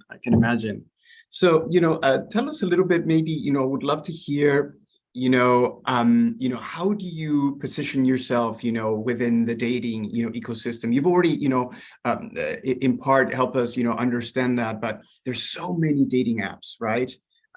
What makes OkCupid from a consumer standpoint, so unique? Yeah, I think, what makes us unique is that we have lots and lots of questions. And we have this amazing algorithm that like powers all these questions, and it gives you a percent score when you match with somebody. And we also allow you to really share a lot about yourself. So there's more than, you know, just looking at a picture and scanning left or swiping left and right. So that's how we really position ourselves, is through our questions. And our questions are timely. So whatever is going on in the ecosystem, whether it's pro rights or elections or just anything, with it could be from Oscars to football to, you know, anything that people might find passionate or might like have a conversation about or conversation starters about. We make sure that we constantly update the product to keep things relevant and have people are able to, like, you know, break the surface a little bit, you know, by getting to know each other a little more. And then, you know, and from that's a product done. But I think from our creative and brand campaigns, they're very provocative, very shocking. Not sure if you've been in the New York subway and seen some of the OkCupid campaigns, but we really want to shock our audience in a way that allows our consumer to know that we are for everybody. You know, so there's always a little twist in the creative. So, you know, like just like the DTF campaign, you know, and the DTF acronym down to, but for us it was down to find. And then it just, you know, it ties in the product, but also gives you that little like tongue in cheek, because we know we want us, that's how we really stand out. You know, it's just not your everyday beautiful man or beautiful woman, just, you know, it's everybody and anybody. I love that. You know, I'd love to hear, maybe you can share, you know, with the audience some of the let's say one of the campaigns that you're most proud of that you've launched, and tell us why. I am most proud of my recent campaign that we launched in Israel. We launched it last April, and the campaign, so Israel is one of our top markets for OkCupid. The brand is positioned in Israel as a serious intent dating app because the culture, they tend to date more for marriage. But this campaign, we featured people of all types of orientations. So we had gays, lesbians, a very famous transgender actress was featured in our campaign. And the campaign was centered around the values of what people care about in the market. And that was from our insights and our data. So there was one of the vignettes in the campaign that just was two lesbians spanning the globe to show that they believe in climate change, you know. And then there was another vignette in Israel where the campaign, like, you know, and it was so artistic and so creative. I wish I could show you the picture, but you can Google it. But it was just about, you know, like, these are the type of relationships you can find in OkCupid. So one, and you kind of have to know Hebrew a little bit, and I'm still polishing up my Hebrew, but there was one this relationship where they call it chatterbox. So it was a gay couple holding one telephone as they slept, just to show like they're always talking with each other. But what I appreciated was we're showing people in a market that's highly relationship intense, the different types of relationships that you can discover on OkCupid, but we're doing it in a really, really shocking way. We used a lot of young influencers and models. And I was just very proud to see the diversity of the campaign. You know? It was all over Tel Aviv, and we had some 6-second TV spots as well. But it just continued to position us as this dating app that is for everybody, no matter what country you're in or even the culture that you're in. It still shows that you will find somebody for you. That's fantastic. How do you go about, you know, measuring these, you know, highly insightful and creative and provocative campaigns? Various ways of measurement. I think, like, for me, my measurement, obviously you look at like your registrations and your downloads, and if you're targeting women, how many women are downloading your app, and, like, you know, the retention, how long do we retain them? But for me, I also look at success stories. You know, when we get a email or a wedding invitation just saying like, you know, we met on this app and, you know, you changed our life, or a person who was transgender and was scared or wasn't able to meet somebody and met somebody on our app because they were able to, you know, feel accepted and appreciated. That's how I measure the success outside of your typical KPIs. Of course, we all have them and we all need to pay attention to them, of course, in your ROIs. But for me, it's really like just hearing and seeing the outcomes of these matches. It's, you know, you and I were talking about yesterday how, you know, it attracts, OkCupid tends to attract somebody who is, I mean, different kinds of relationships, but also those who are intent on finding the right relationship for them. And a lot of that has to do with this somewhat, you know, let's call it very thorough a questionnaire that, you know, that every party has to fill out. And how important it is to be able to match individuals on, you know, so many aspects, and how fundamentally there are a lot of, we were just saying, you know, how, you know, opposites may in fact attract, but how it's still quite important that there are, for many people, there are certain, you know, values and beliefs that they want their partner to share. Exactly. And that's one of the positives about online dating, is that you can really have the opportunity to know where your match stands on certain topics and issues. So for instance, OkCupid, we launched badges. So for Black Lives Matter, we had a Black Lives Matter badge that you could attach to your profile. Per Rights, for instance, it's Per Rights badge that you can attach to your profile. So, and even if you're a smoker, non-smoker, just things that you can find out before you go on your first date. And if it's a deal breaker, you'll know beforehand, you know. So I think that's important, especially when it comes to this online world, you know, to really get to know who, what your match values, you know, outside of just their looks. I agree. Yeah. I mean, that makes for ultimately for, I think, longer lasting relationships from the very beginning, because this may be things that end up being, you know, deal breakers that we may embrace perhaps in the beginning, but in the end, they end up actually, you know, kind of gnawing at us a little bit. Exactly. You don't want to be surprised by, you know, like I said, if you don't smoke and you get there and they're like puffing away, you're like, oh my gosh, you don't have to worry about. Yeah, exactly. Indeed. No, you know, the fewer surprises, the better, right? And I would say, yeah. In that sense. Okay.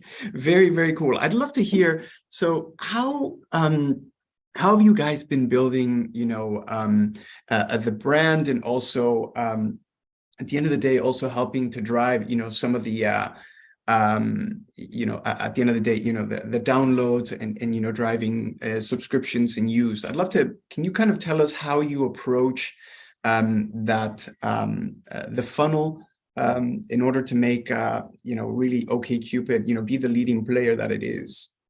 Yeah.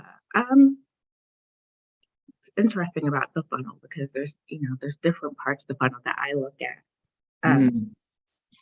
Because for a dating app, like we were saying before, you have to be able to explain why is this dating app different than the next one. Yes. Right. So when you have the big top of funnel, you know, you might not have a lot of opportunity to do that if it's just a billboard. Right. You know? So like we have to kind of think about, okay, like if I am going to do a big out-of-home campaign, what is that message that we want to get out there? How do we get them to go lower in the funnel, right? So I think, you know, when I looked at the opportunities, especially with OkCupid, like what do we have questions. We have lots of questions and we're going to match you. But we also want you to know that you don't just have to necessarily have a date. You can have a friendship Like there's just so much more on the app that you can do. You don't have to get married, and we're not guaranteeing that you're going to get married. But, so I think about that, like, how are we going to let them know, like, everything about us in this one? So it's kind of like in this one creative. So we have to think about, like, what is the creative that's going to spark their interest? So in Germany, for instance, we had a campaign called Better Matches for All. And the Better Matches for All, that was the creative, was fantastic. And then from we took over the trams in Berlin, the Better Matches for All. And then what we did to bring the funnel down a little bit more is we did a guerrilla campaign. So when you at restaurants and at bars and even at libraries showing, so it was just basically like, do you like libraries, or what's your favorite Thai food, or something like that connects you with that, where you are at that time. So brings you down a little bit lower to the funnel. And then from there, we also would then use our influencer network to talk about the questions and in a fun way, you know? So what I'm saying is that we'll try to take the theme from the bigger funnel and bring it all the way down. So that by the time, like, you'll see it, the big tram, beautiful, but then you'll get, different touch points where you're able to learn more and more and more about the brand. That's one way. And I think, with online dating, it's also, it's really important to show how the product works. Yeah. Because, especially with OkCupid, because you do have to answer 15 questions, part of the onboarding process. So we try to find fun ways to show how the product works. So Israel, we've done a whole dating game. We've done people signing people up in real time on the streets of Tel Aviv. Wow. So it's like different ways that you have to show them, like, what is the brand and how does the brand work for you, and then the results through a success story. There's lots of different ways to market a dating app, which is the cool thing. Lots of different ways. I like it. Yeah. Like, you certainly do it in a memorable and fun way. So yeah, that's what I think OkCupid does well, and OkCupid, because of our questions, we're able to just stay relevant. Like, any question, anything going on in our world, our countries, our cities, we're able to just instantly ask the question and then keep our users engaged that way. It makes a lot of sense. Cool. Very, very cool. I wanted to talk to you a little bit. You had quite a I know you've done some really interesting research about in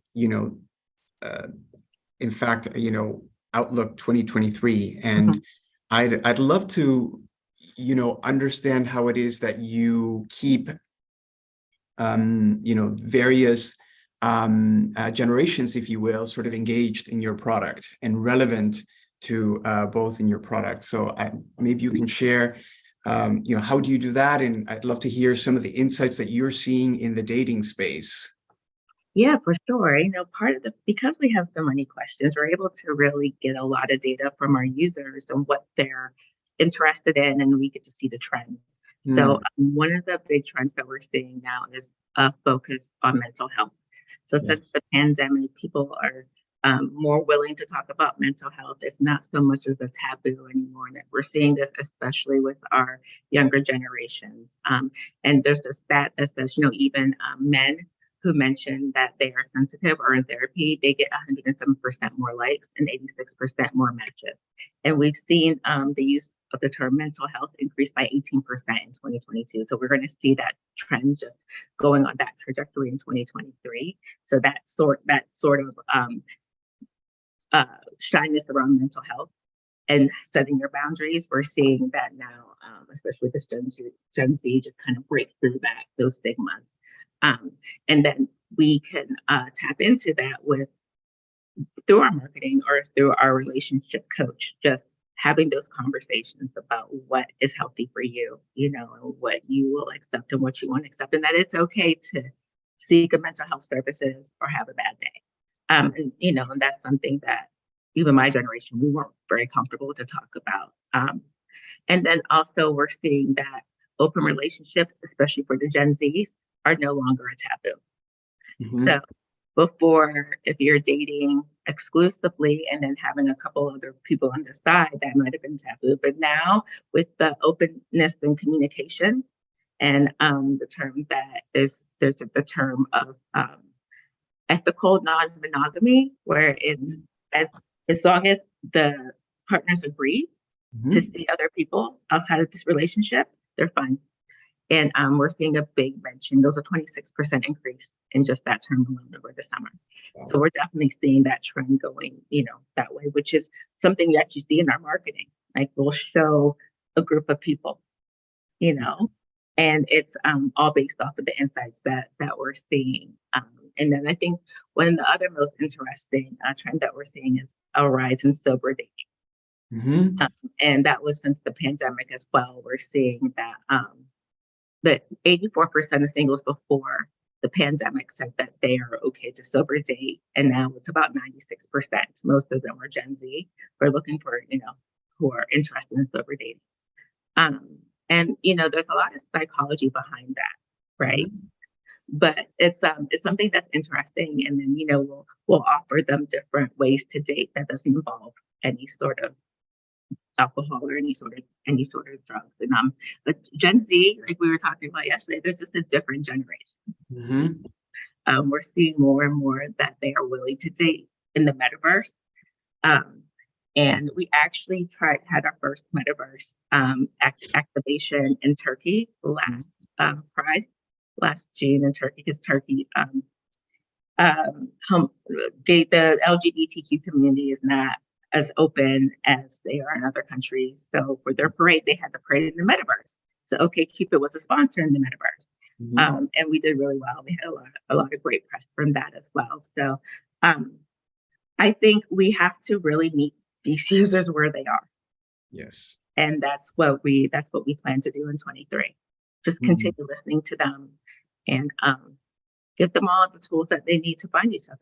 Yeah, that sounds amazing. I'd like to go back to some of those trends and maybe dive a little bit deeper, and get a sense from you, how it is, a little bit about, what is driving, that trend. So an openness around, maybe we go back and, mental health in general as a society, it seems we are moving in the right direction with an openness. And it's particularly I would say even more poignant, this openness, within the generation Z. Why do you think that is, Sonia? I think, from just what I'm seeing, and even in my own family, the younger, my nieces, nephews, my younger cousins, it's they are very proud to set their boundaries and their limits, whether it's the workplace. They're very proud to share what they stand for, what they believe in. And I don't see them as shy. And I think mental health ties into that.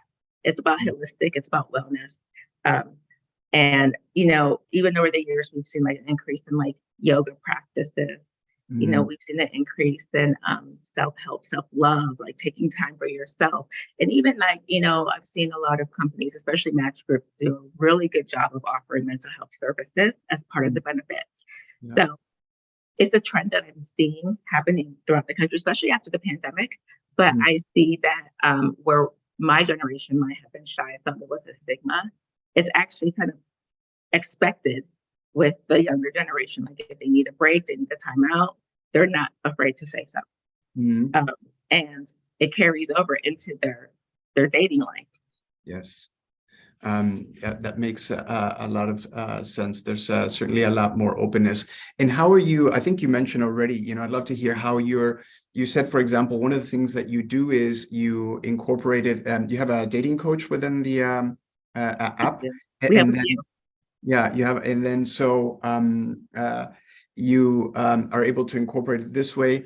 Do you use that in some of your other marketing materials? How do you how do you lean in and say, and support, basically, how do you, embracing, even further something like this and being open about it and just, allowing people to express themselves as they are in that moment, in their full humanity. Yeah, we do. For instance, so in Germany, we'll partner with a local gym in Germany that offer meditation and yoga.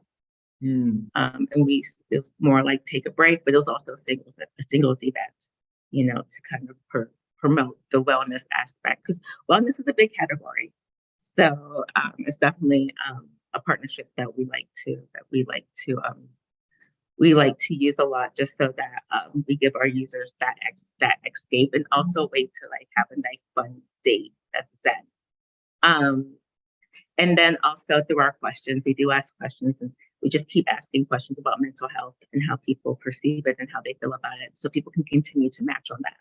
The algorithm will continue to show those questions and match you, and then you'll be able to see those people who appreciate mental health the way you do as well. Yeah, that makes sense. And I also see that you've been quite good about not just being an online brand, but you've really have made an effort to become one that exists also in the real world by doing one of the ways that you do that is via events and partnerships. So this is obviously something great. I don't know if, for example, you were also doing obviously the metaverse is talk about digital, but a different kind of digital, and also the sober dating. You also have you have these sort of speed dating events, right, that you organize, and some of them are in fact sober dating, correct? So yeah, we do. And I was like we were saying, actually, partnerships are one of the tools I love to use.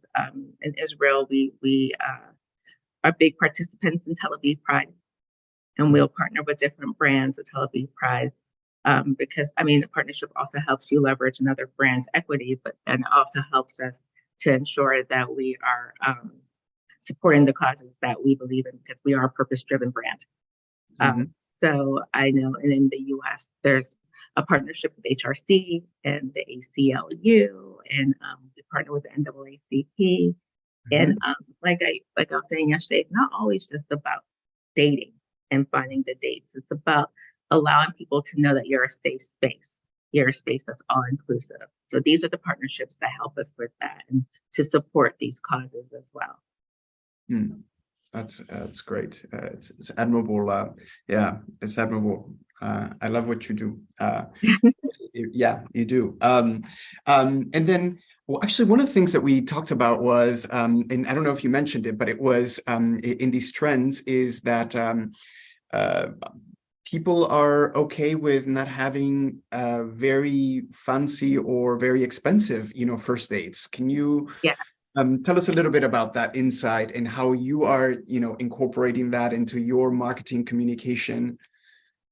Yes, so this one of the trends we saw is that 40% of the people in OkCupid, like inflation is impacting their lives, and this globally, and it impacts actually Gen Z the most, which I'm sure is not a surprise. But 57% of the women are more likely to spend less than $50 on a date. So we're seeing, people are finding other ways, more creative ways to have dates. So we will offer suggestions on how to, have a nice affordable date. And the pandemic actually kind of helped us with that through Zoom dates, when we all had to kind of just stay home, but you were able to find ways to have a date for almost free. Whether it was to cook together, you could do a wine tasting together from home. But now that people are out a little bit more, there's a park. You can go to the park. You can go for a walk. You can go to the museum. And we always really just kind of promote having dates that really give you the chance to get to know the person. That also gives you the opportunity to, if it's not a match, you can leave. So you don't have to have a full 6-course dinner. You can just have a nice walk in the park, or a coffee, or something that's not expensive, but gives you time to meet up. Yeah, that is really, really great. I like it. Yeah, it's good to have flexibility, indeed.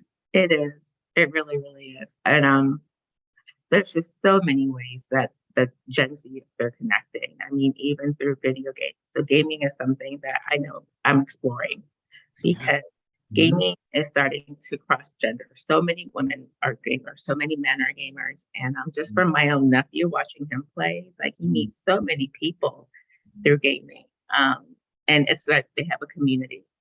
And it's something people really bond on, like the levels they get to. I'm not a big gamer, but it's another way to like reach people and connect people is through gaming. So that's definitely one avenue that I'm really exploring for 23 is how we can tap into that market and kind of connect them into like the dating ecosystem and see where the opportunities are there for that. It's very interesting. Also, I know you dipped your toe into the metaverse,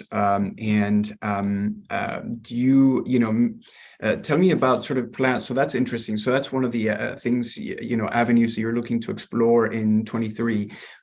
And obviously metaverse there's an overlap there within the gaming sphere. But when we look at, other metaverses or other, metaverse universe is, can you maybe tell us, are you looking to maybe also, go a little further in that?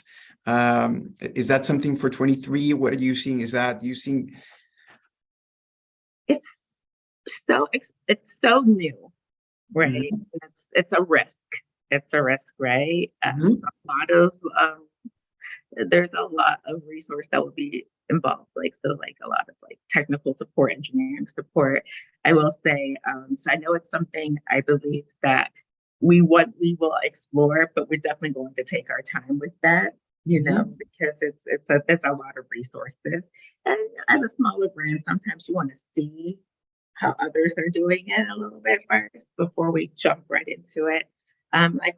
Like I was saying yesterday, our focus is still on international and trying to build our international presence of OkCupid around the world. And there's a lot of countries that we have opportunity to expand internationally. And we want to take our time to make sure we do that right. And with OkCupid, we have questions, but our questions are locally relevant. So you have a question in Israel, that's not the same question in Turkey or Germany or even in the US. So we just, we have to ensure that where we are marketing and where we have a big presence is that we stay relevant to that market. You never want a local to know that you're not local. Like for instance, I didn't realize that in Germany, Oktoberfest was not the way we perceive Oktoberfest in the US. So we always made a big deal out of it. And then come to find out we were kind of missing the mark. So with help with our local agencies and our local teams on the ground, we're able to stay, within the culture. And just like, even in Turkey, we have a question in the app. Do you clap when the plane lands, right? Because some people do, some people don't. And when we translated it, it was translated, do you clap when the plane crashes? Oof. And that was, so, we're learning, and we caught that. And, we have our team now in place to make sure that everything that the translations do make sense. They don't always make sense just through a translating service. But yeah, so I think, but we definitely do want to be, in the metaverse when the time is right for us. But I think, there's a lot more for us to do in terms of just building our business internationally. I'd love to, maybe you can tell the audience a little bit about the footprint and a little bit about, your ambitions for international, one. And then secondly, you already have, which is great. Thank you for being, open about, things. As you make your foray into new countries, there are certain missteps which we, of course, all make, and this is absolutely natural. And there are learnings, and then there are also, good practices that have served you well as you've built up your presence in the markets where you are. So maybe we can start with sort of where are you, where do you want to go, and then learnings and best practices, in terms of marketing in those and launching in those markets. Yeah. So I think, for best practices for a dating app, I've seen PR is a really good tool. It's one of your best friends. Okay. Journalists are always looking for data. Journalists are people love to talk about love. People love to write about love. People love to read about love. They're interested in success stories. So we definitely focus on PR to build that word of mouth, because word of mouth in dating apps is really important. So even if you've been in a relationship for 30 years, and you have a single friend, you might recommend this particular app to your friend because you saw or you read something about this app creating a connection somewhere.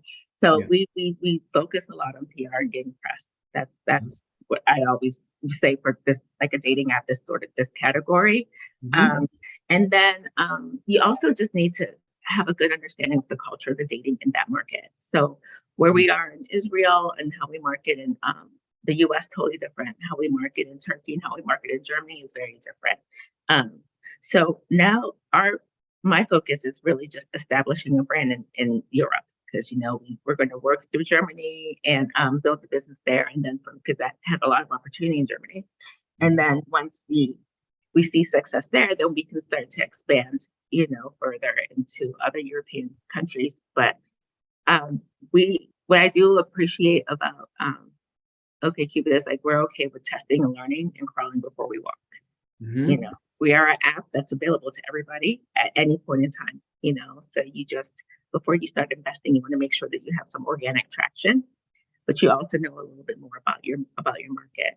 And we're able to do that quickly through direct ads. So through like Google's and Facebook's and Instagram ads, we can quickly test marketing there through those ads to see like what messaging resonates with the users there as well. And then I love a good influencer and good partnerships, and I was talking yesterday about TikTok, because I feel like TikTok, what I appreciate about TikTok is it's all about the content and less about the influencer. It's not, I don't have to pay $30,000 for 15 seconds. Like, I can get really great content from a local, everyday person who's just really funny and loves TikTok, and they're able to like capture the trends and talk about and seamlessly integrate your brand, because TikTok is very transparent if it's too overly produced. So that's, another avenue that we've been really focused on, is trying to utilize TikTok for our advertising, and then also for some of the branding efforts as well. It can be a little bit scary. You talked about how the role that influencers play, particularly as we go down the funnel in the consumer journey, and it can be a little bit scary, sort of handing over your brand over to creators. It can be, and so I'm curious. How do you approach your creator strategy? How do you feel well knowing that it's in good hands, if you will? Yeah, it's a great question, especially international, because we rely on a lot of agencies, and they're not in English, like the creative at the end of the day. So then we focus on our local market managers as well. But being OkCupid, and we are a little provocative, so there's a little bit of leeway with the brands. There is some leeway, so we're not like too restricted. But I always start with a great OkCupid questions game when we work with an influencer. So we give them lots of questions. We'll have like questions, whether they're in forms of like cards to play games, or just like asking their followers to answer questions. Like, I usually start there, because then I can get a feel on how they use that, how they work around that content of questions. And the fun part is we allow them to ask questions, and they even can have some of their questions entered in real time. So in that regard, working with a new influencer, starting out there, usually I'm pretty comfortable with the content, because it's usually focused around the questions. And if you can get them involved and get them engaged with adding some of their own, you always get great phenomenal content. That's fantastic. I see we have a Deanna coming. This means we got a time. Oh no. Already? We just have a couple more minutes, so if you had a last question, you can go for it. Well, Sonia, is there anything else that you want to share, about 2023? You've already shared, quite a bit about what you've done and what you think, awaits us. So, yeah, would love to hear, anything else that you're excited about, exploring for 2023, aside the things that you've already mentioned. Continue to go in deeper with TikTok, exploring gaming. Yeah. I think for me in 23, as I'm thinking through my plans, is I want to continue to find ways to engage my users. For those who are already on the app and you might feel like, oh, this is slowing down for me, how can I keep you motivated to find somebody? Because, people will just get tired or they get fatigued. And we'll be honest, online dating can be tough. Dating is not easy, period. So that's what I'm thinking, like, how can I keep that encouragement going? So we can show success stories, but like, how do you get there? And that's kind of like where I'm focused on, is like going a little deeper and helping those who are on the app and might be struggling to help them find what they're looking for once you're already there. Yeah, I want to say I'm really, as I mentioned to you yesterday, about, quite a long time ago, 24 years ago, having started, a project around dating, a dating platform. It's amazing, You have to say the name. I love the name.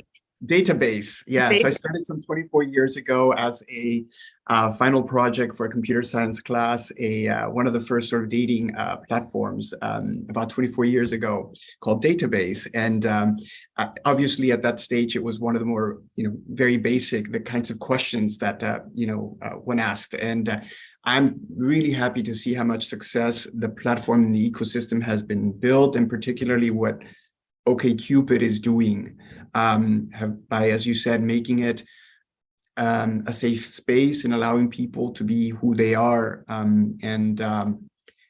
Yeah, it's wonderful to see that. I think I'm glad that OkCupid is around for this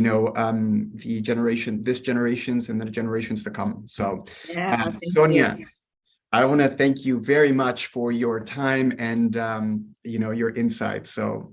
This is great. Thank you so much. Thank you both so much. That was a great conversation. Sonia, I appreciate your vulnerability in sharing, even the mistakes with the questionnaire and the language, because I know, particularly in the European market, there's so many different cultures and languages to be aware of. And, you have to work with your local agencies and be on the ground and, and get feedback. Even if you make mistakes, then just be honest with it and just, learn from that and grow. Excellent. Well, thank you both so much. Thank you, Douglas and Sonia, for your time. We hope to have you back soon. Sounds great. Thanks, everyone. Take care. Thanks. You're well. Ciao. Bye-bye. Our last speaker for today, I will be introducing Rob Below, who's the Director of Global Brand Marketing and Electronic Arts, and Carrie Cyrek, who's the U.S. Associate Editor at Work.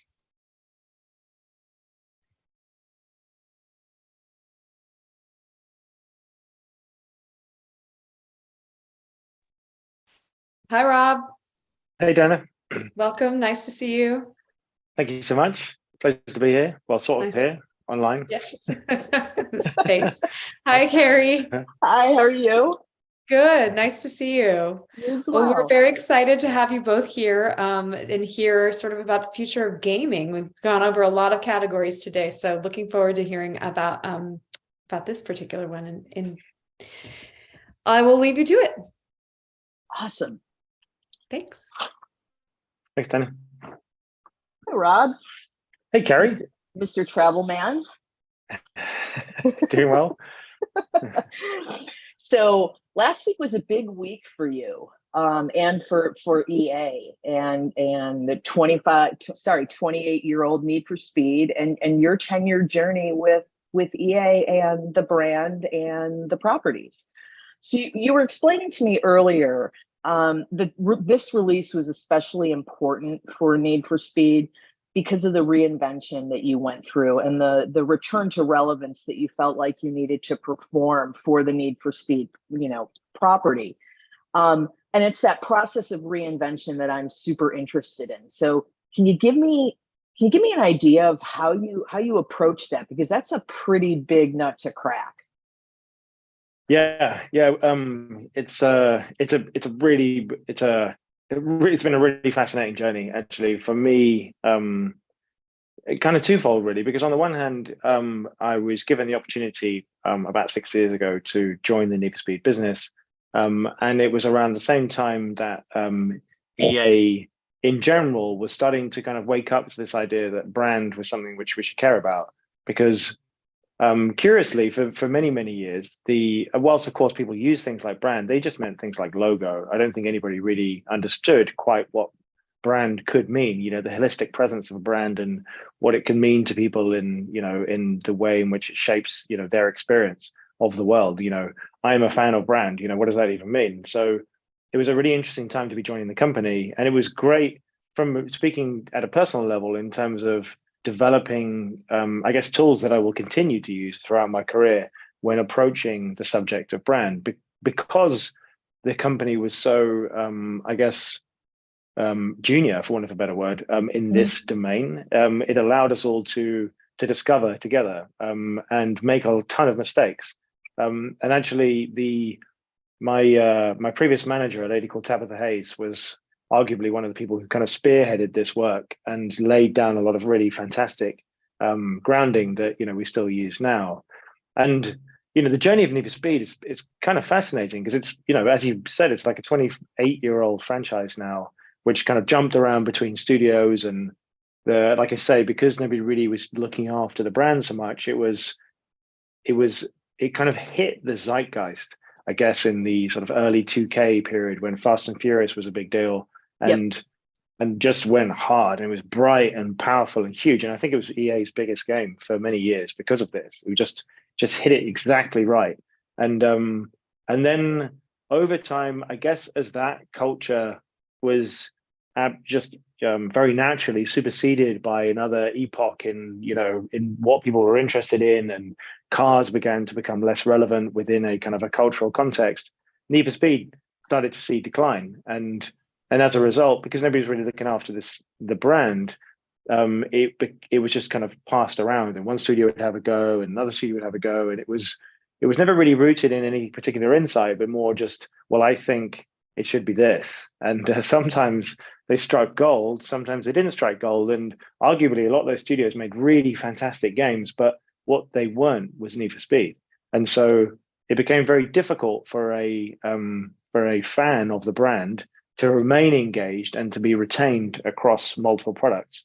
And so that became the job, was to take a look at what to basically build some brand foundation for us to then work with. And so we spent a considerable amount of time, going through, I guess, the kind of 3 phases of developing a brand strategy. Initially examining the market, looking through mountains of qual and quant, and trying to understand exactly what it is that people give us credit for. Because of course, there's tons of things we might say, oh, well, look, our competitor's doing this and we want to do that, and we've got a bit of a feeling that this might be the thing. The first thing we needed to do was to establish the fact that we don't get to decide what our brand is.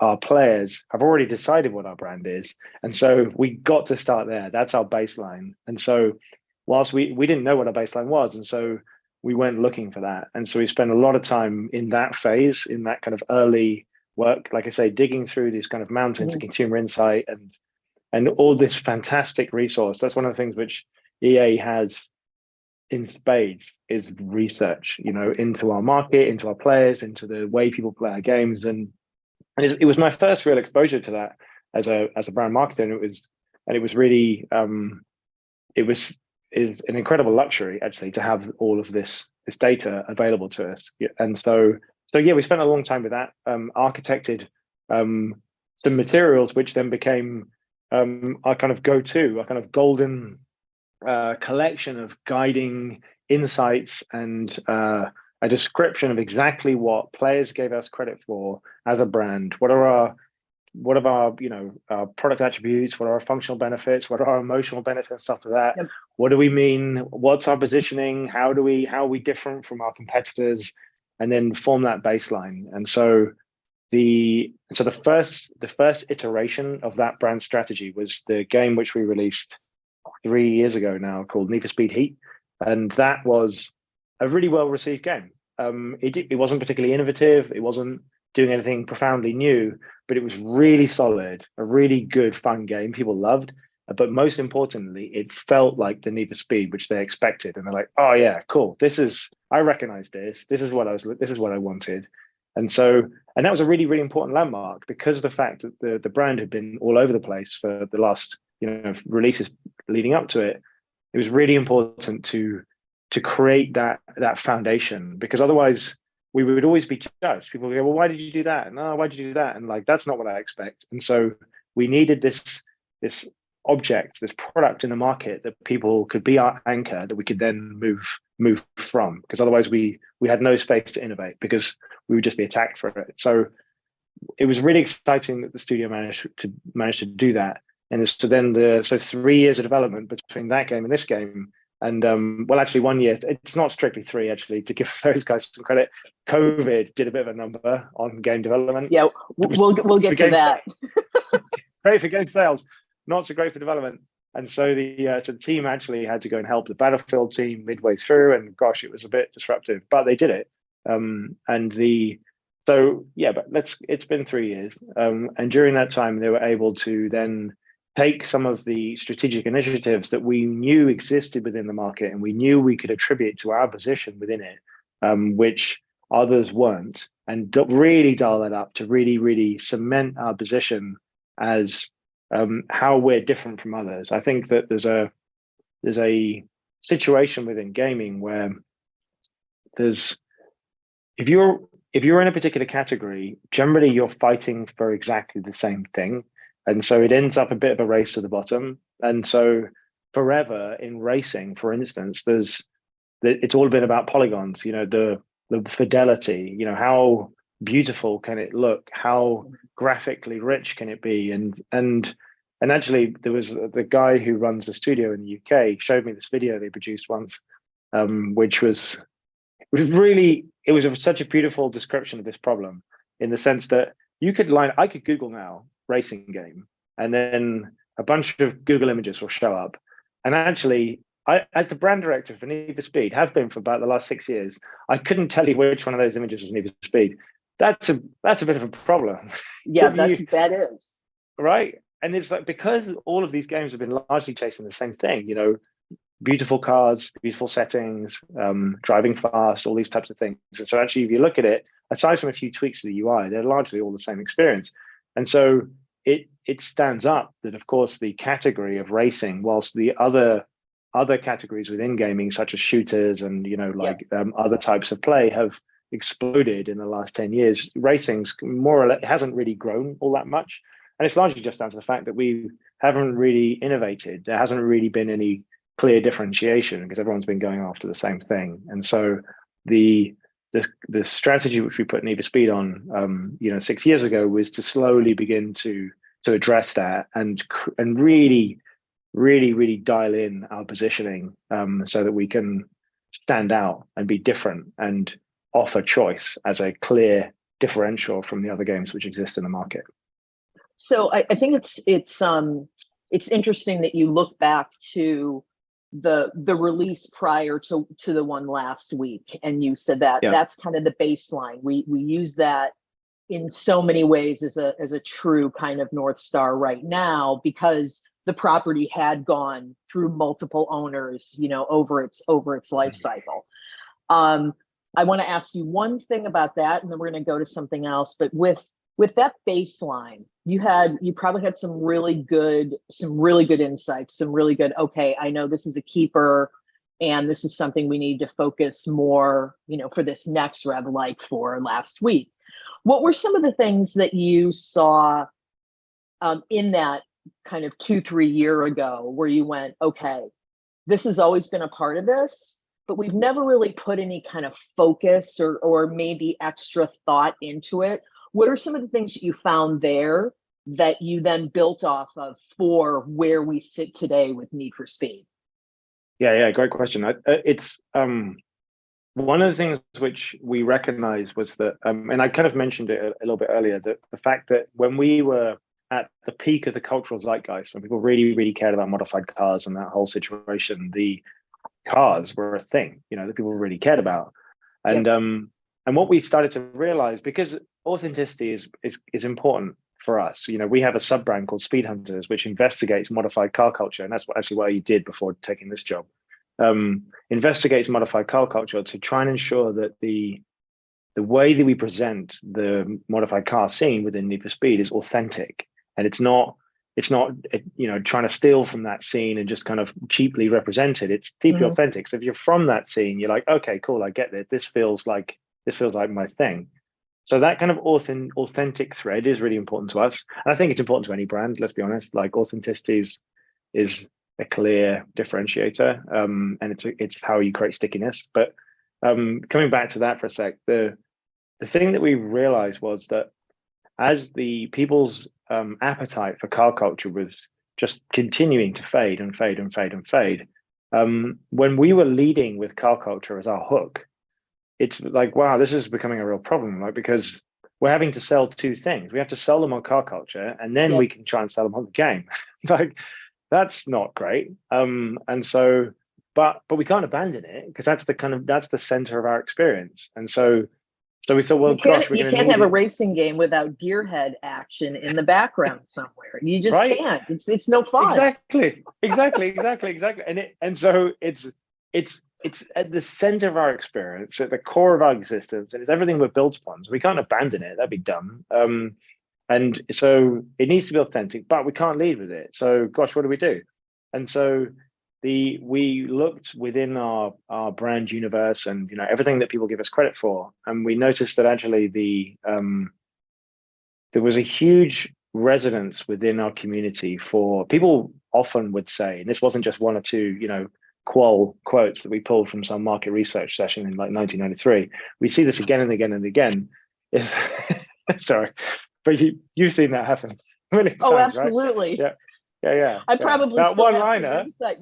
I probably still have some insights in my back pocket somewhere for some brand that I've never used yet. So I get it. Yeah, absolutely. One-liner apparently trumps mountains of quant. Anyway, like but one thing we saw again and again and again, which actually two things happened. We saw that the people spoke about Need for Speed being the thing that gave them their music taste. And it was like, oh, that's weird. That's kind of interesting, actually. So maybe we can play in music. That feels like something which people associate with us. Okay, that's broad, that's mainstream, but it does have edges. You know, it's not just rounded off nonsense. It can have edge. So that's intriguing. And then the second point was, so we work really closely with the OEMs, or the automotive manufacturers, and and in speaking to Lamborghini, they often would say to us how incredibly sticky their social channels were. And so did a bit of investigation. It's like, yeah, sure enough, here we go. We've got Lamborghini. Everyone wants to be a part of Lamborghini's universe. Oh, yeah. And so they have colossal following. And you know, when you're walking down the street and you see a Lambo, it's like, oh my gosh, it's a Lambo. Oh, absolutely. Right? And anyone can have that experience. And so we like, we had a bit of an aha moment. It's like, okay, cool. So actually, cars can be a part of exciting, magnetic, compelling, broad cultural appeal. They just need to be positioned within it in a way that makes sense. And actually, as aspirational objects, which are compelling and exciting, which a Lamborghini is, and associated with something which is meaningful to people around music, then started to develop a slightly evolved positioning that we could move Need for Speed into, which people already gave us credit for. And I think that's a really important thing. I really struggle when brands try to associate themselves with something which is cool without actually having any credit to do it. I think the brand needs to do the work first to earn the right to be there. And it so happened that actually with those two insights we found within the marketplace, we had the right to be there. But in Need for Speed Heat, which was our game 3 years ago, we didn't have the right to be there yet because we'd messed around with the brand too much. And so we created that authentic, very, very like, yep, this looks, smells, tastes like Need for Speed. And then in this game, we were able to explore this new angle where we could allow this kind of aspirational luxury lifestyle and the danger fantasy and the kind of music muse curator, we could join those insights up and create a positioning which was ours, compelling, sticky, and had broader appeal than modified cars. Is it bad that I like to watch dash cam luxury car vehicle crashes on YouTube? Is there anything more fun than watching a fast car crash? So I get it. And then it's usually got some great soundtrack behind it as well. So I can totally, so everything you just said, I can see in my own absorption of content, if you will. I love it. I love it. That's fantastic. No, there's nothing wrong with that. And that's the thing. There it is. It's like that. Cars within culture, they do definitely, outside of those who consider themselves gearheads or modified cars, scene people, whatever. There is a broader appeal. It's not so obvious, and the signals which allow it to exist are slightly different from where we were before. So it's just tweaks. That makes a heck of a lot of sense. So I'm going to go and ask what everybody kind of is going to be asking this year at this time, since we're finally getting a breather from the pandemic. But I feel like 2023 is going to be the year that marketers put into perspective all the kind of crazy things that we all did to get through, to survive the pandemic, and in many cases, and especially in your case from the gaming perspective, thrive during the pandemic. I mean, it was a go-to. And I think we're going to be looking next year into how do we take everything we learned over the past 2 years in this madness and take some of that and make that a new way of working, because it really did open, I think, a lot of our eyes to different possibilities and how things can manifest in different ways. And I know you're really, really passionate. This came through so clear when we were chatting before about how to adapt a brand strategy without redoing it. And I think you're sitting in the perfect chair to explain that to folks, because Need for Speed went through so many owners and so many iterations. So the question for this is, when the pandemic hit and we all realized that people were going to seek refuge and comfort in the gaming side of the house, what were some of the things that you found yourself needing to be able to do to keep your presence and to potentially grow your presence during that time? And what are the things that are now going to become part of your new way of working because of that? Yeah, I mean, it's a great question as well. I think it's a funny one, because the way that the pandemic shifted everything about the way that we work, and it's while some of it seems to have kind of slotted back into its kind of neat formation, and more or less it looks roughly like it was before. There's other things which are profoundly different, and I suppose similar to the way sometimes we reach these cultural epochs. Some things we often will make these big declarative statements about, okay, that's never going to be the same again. Now we only do this. Now we only use Miro. We only use Zoom. Yeah. But the reality is, it's a kind of mix of all these things, right? So it's, once the dust has settled, what's really going to stick. And I mean, to come back to the kind of the first part of your question, I'm really, really passionate about the sticking with a longer term brand strategy, and it's really, really tricky, largely because of the fact that the communication trends shift and move around, and the way people play video games shifts and moves around, and specifically to video games. I mean, the pandemic, I mean, it just created it completely shifted the marketplace. But I think that the really important thing for us as people who work in games, well, at least I did. I won't next month, but I did. But we won't talk about that. No, is that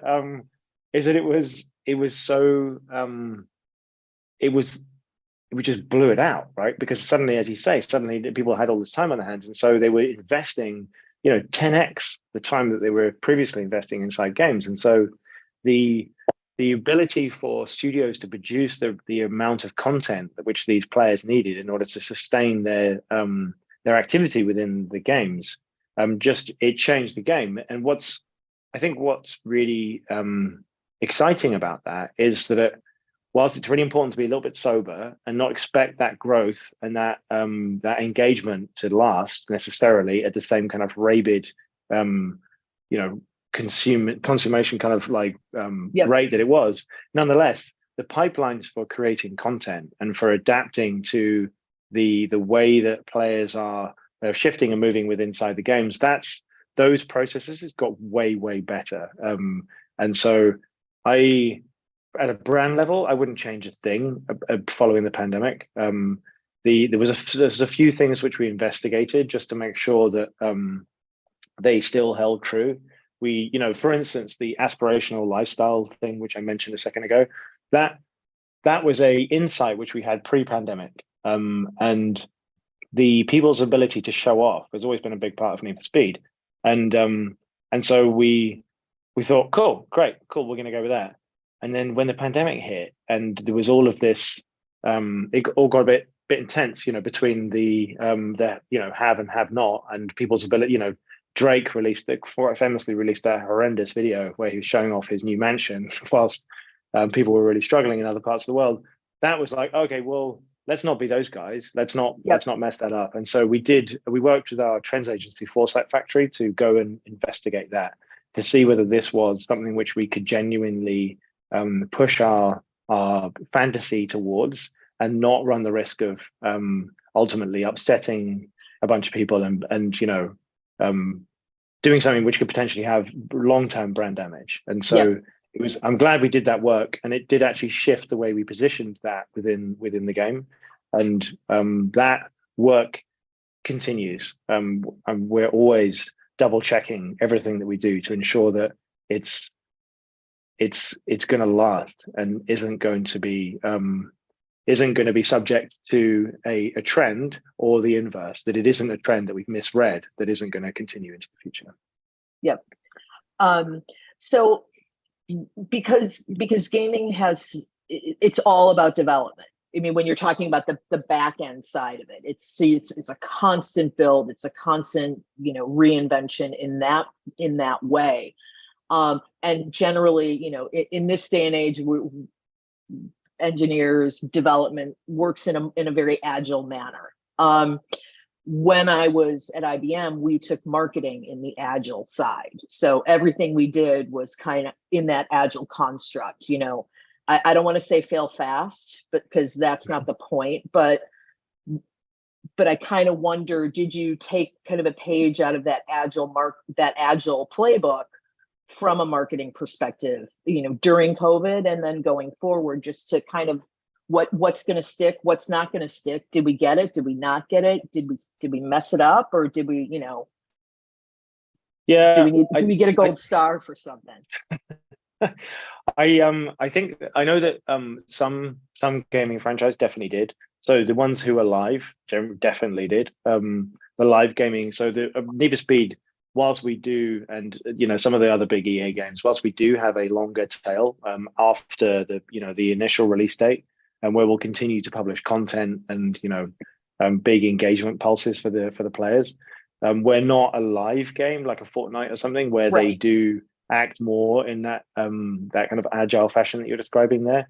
However, nonetheless, that's definitely the philosophy of the way we work internally. When whilst keeping what we were talking about a second ago about keeping the long-term brand strategy safe from anybody trying to disrupt it or say, actually, that's garbage, that didn't work, that didn't sell enough last fiscal, let's rip it up and start again.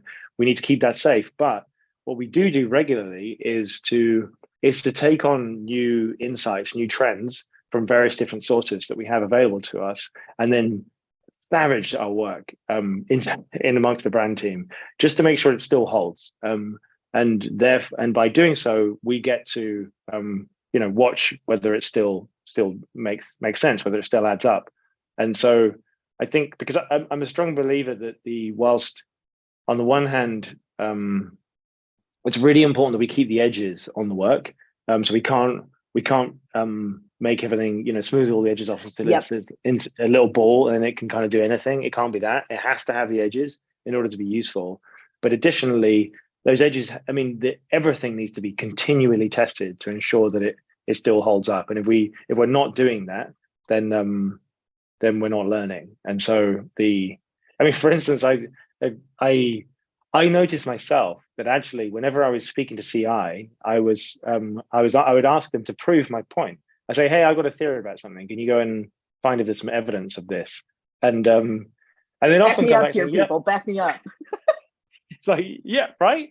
And suddenly I was like, oh my gosh, this is terrible. What am I doing? And I realized that actually what I should be doing is to look to prove myself wrong. And actually that became a much healthier yardstick for knowing whether something we're doing was right.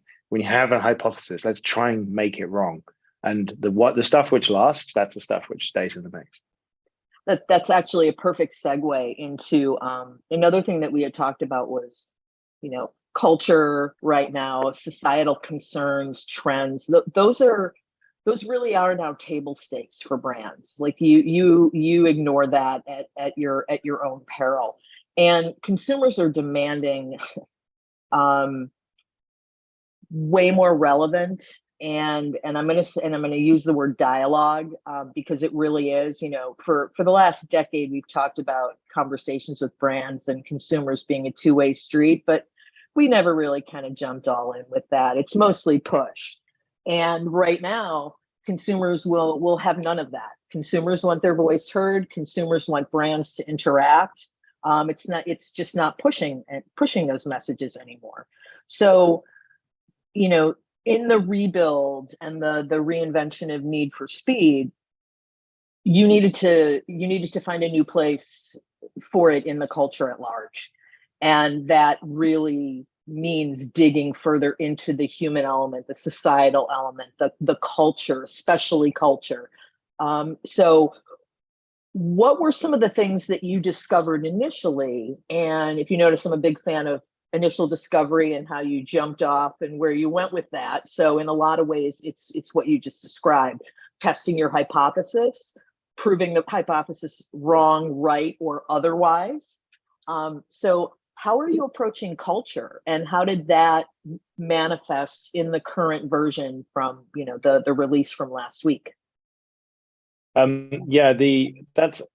one of those things that we like I say, as we were just discussing, it's something which we're continually doing, and it's an interesting one because it actually, again, to kind of quote ourselves from earlier in the chat, there is this gosh, how can I put it? There is a very natural human urge. Let's call it a mistake. No, let's stick with urge to see somebody say a thing during a qualitative piece of research. So call it I don't know, it's questions and answers, or maybe it's even something that somebody says on Reddit or on Twitter, and think, oh my gosh, we need to pivot now in order to address this. And whilst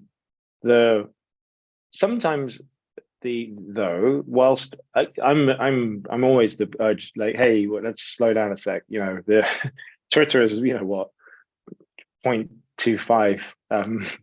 It's a small number of human beings. They're the loud shouters, and yada yada. So let's not get too carried away. It's even worse than the 80-20 rule. It's like how many one-digit percent is responsible for most. It's a fraction of a fraction of a fraction of a fraction of a fraction. Yet for some reason we decided they're really, really important. And of course, folks who live on Twitter, they are kind of a diverse collection of human beings. And so theoretically, yeah, sure, there are some things coming out of that channel which we should listen to. So I guess that what we try to do is we have, of course, things like social listening, which are pulling from here. And what we attempt to do is we try to extrapolate what is genuinely a conversation from what might be bubbling in one corner of the internet. And if something pops up, whether it be one person saying it, 10 people saying it, or 2 million people saying it, starting to identify what that is, and then trying to learn from it. Because often, as we all know, if we ask people, what do they want, then they'll say a thing. Is that really what they want? It's like, what would you do in this situation? You see, and most people are going to make it up. rather than actually what they really genuinely do. And, you know, this is a kind of common parlance. I'm not the first person to suggest this. And so No, not at all. identifying where those real genuine insights are, that's I guess the work that we spend a lot of time doing. And I don't think there's necessarily a formula for it above and beyond just being incredibly rigorous. And I could be wrong. There's a few of my friends who are really, really, really stupendously good analysts, and they might tell me, "Wow, this is exactly how you do it." But I guess in my experience, that the learnings that we get from our community come from everywhere, absolutely everywhere, and weighting those, but ensuring that we're listening to all of those is paramount. And some of those will mean instant communication back to the community is required, particularly in, you know, channels like Reddit, which can explode really quickly and then drag down scores elsewhere.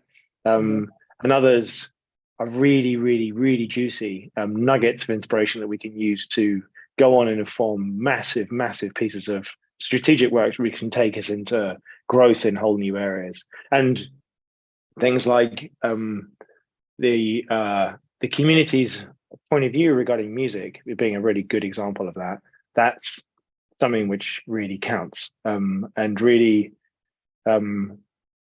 it allows us to develop experiences which can really, really matter to people where they previously might not. I mean, I can also talk about, there's been occasions where we've developed games, this is not Need for Speed now, these are other games, where we've assumed that the people coming into those games wanted just big battles, but actually they were on a Star Wars game, and so they didn't want big battles. What they wanted to do was experience the Star Wars fantasy and be a part of that. And so if fighting can be a part of that, sure, but I want to be able to experience at all times feeling like I'm in Star Wars land, you know, that I'm constantly in that lore and being surrounded by all these characters and these experiences and smells and sights which only exist within that brand universe. And so that was a relatively small note coming from the community about that issue with one of our Star Wars games some years ago now. But the community management team did a really good job of finding that, isolating that, developing that into a pitch which turned around the entire success of that title. So yeah, that continual examination and discussion is such a vital tool. It's interesting when you do research like this, because you do have your pile of qual, you do have your pile of quant, and then you've also got that little pile of nuggets. And to your point, the nuggets can be useful as kind of a one hit. You know, maybe this is something that's a flavor of the minute or something that's highly topical that you can jump on. And then others might be just nuggets that just sit in your understanding and your awareness, and you're like, wait, I know that there was this bubbling. I'm going to keep this on simmer, and I'm just going to see what happens with it.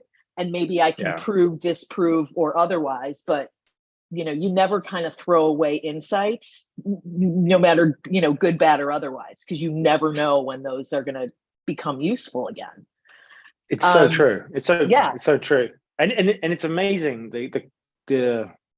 When I began in games, I always knew that insights, even it's one of the reasons I left advertising. I didn't feel like the client often give us the insights I wanted. And so I wanted to move client side so I could actually get closer to finding these insights. Same. Right? Yeah.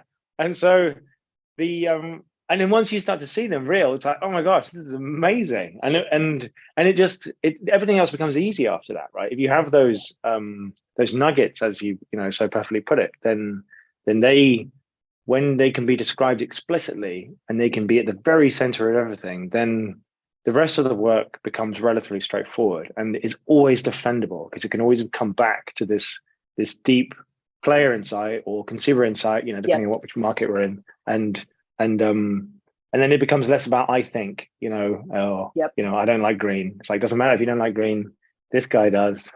And so therefore we're going green. Yeah, I just find it amazing when you do find those, because then they kind of take on a life of their own and they almost execute themselves. And I'm obviously that's a rash sweeping generalization, but you do occasionally have those pieces where it goes, I couldn't have asked for anything more clear. Like, boom, we're going forward with this. Yeah. Hello, Diana. Hello, Carrie. Hello, Rob. I was Hey, just Diana. getting ready to tee up the last question. Okay, go for it. So it's kind of a two-parter, but it's super short and super simple. So what was the one thing that you're going to walk away from 2022 with and run like the devil with in 2023? And then any just, last words of wisdom for, brands seeking reinvention and how that doesn't have to be the most scary thing ever. Yeah. Well, I could talk forever about this one, so I'm going to try and keep it brief, Diana. I promise. You get 2 minutes. Okay, cool. I think we're witnessing some really profound stuff going on right now. In all of the kind of technical or digital epoch, cultural, digitally led epochs we've had over the last 20 odd years have always been inhabited, led, and designed by artists and the community and creators first, and then capitalism moved in afterwards, and that's more or less the way all of these things have gone. And don't get me wrong, I'm not an anti-capitalist in any shape or form, but it's an interesting pattern that has allowed maturity to come before the money angle comes in. And I feel like what we're actually witnessing at the moment is that happening backwards with some of the digital trends, such as things like metaverse and crypto and some of these other kind of Web3 territory emerging bubbles. And they are exciting, they are compelling, and they're really, really potentially rich for innovation and creativity and fantastically amazing work. But unfortunately, the commerce has come too quick. The capitalism is coming too quickly.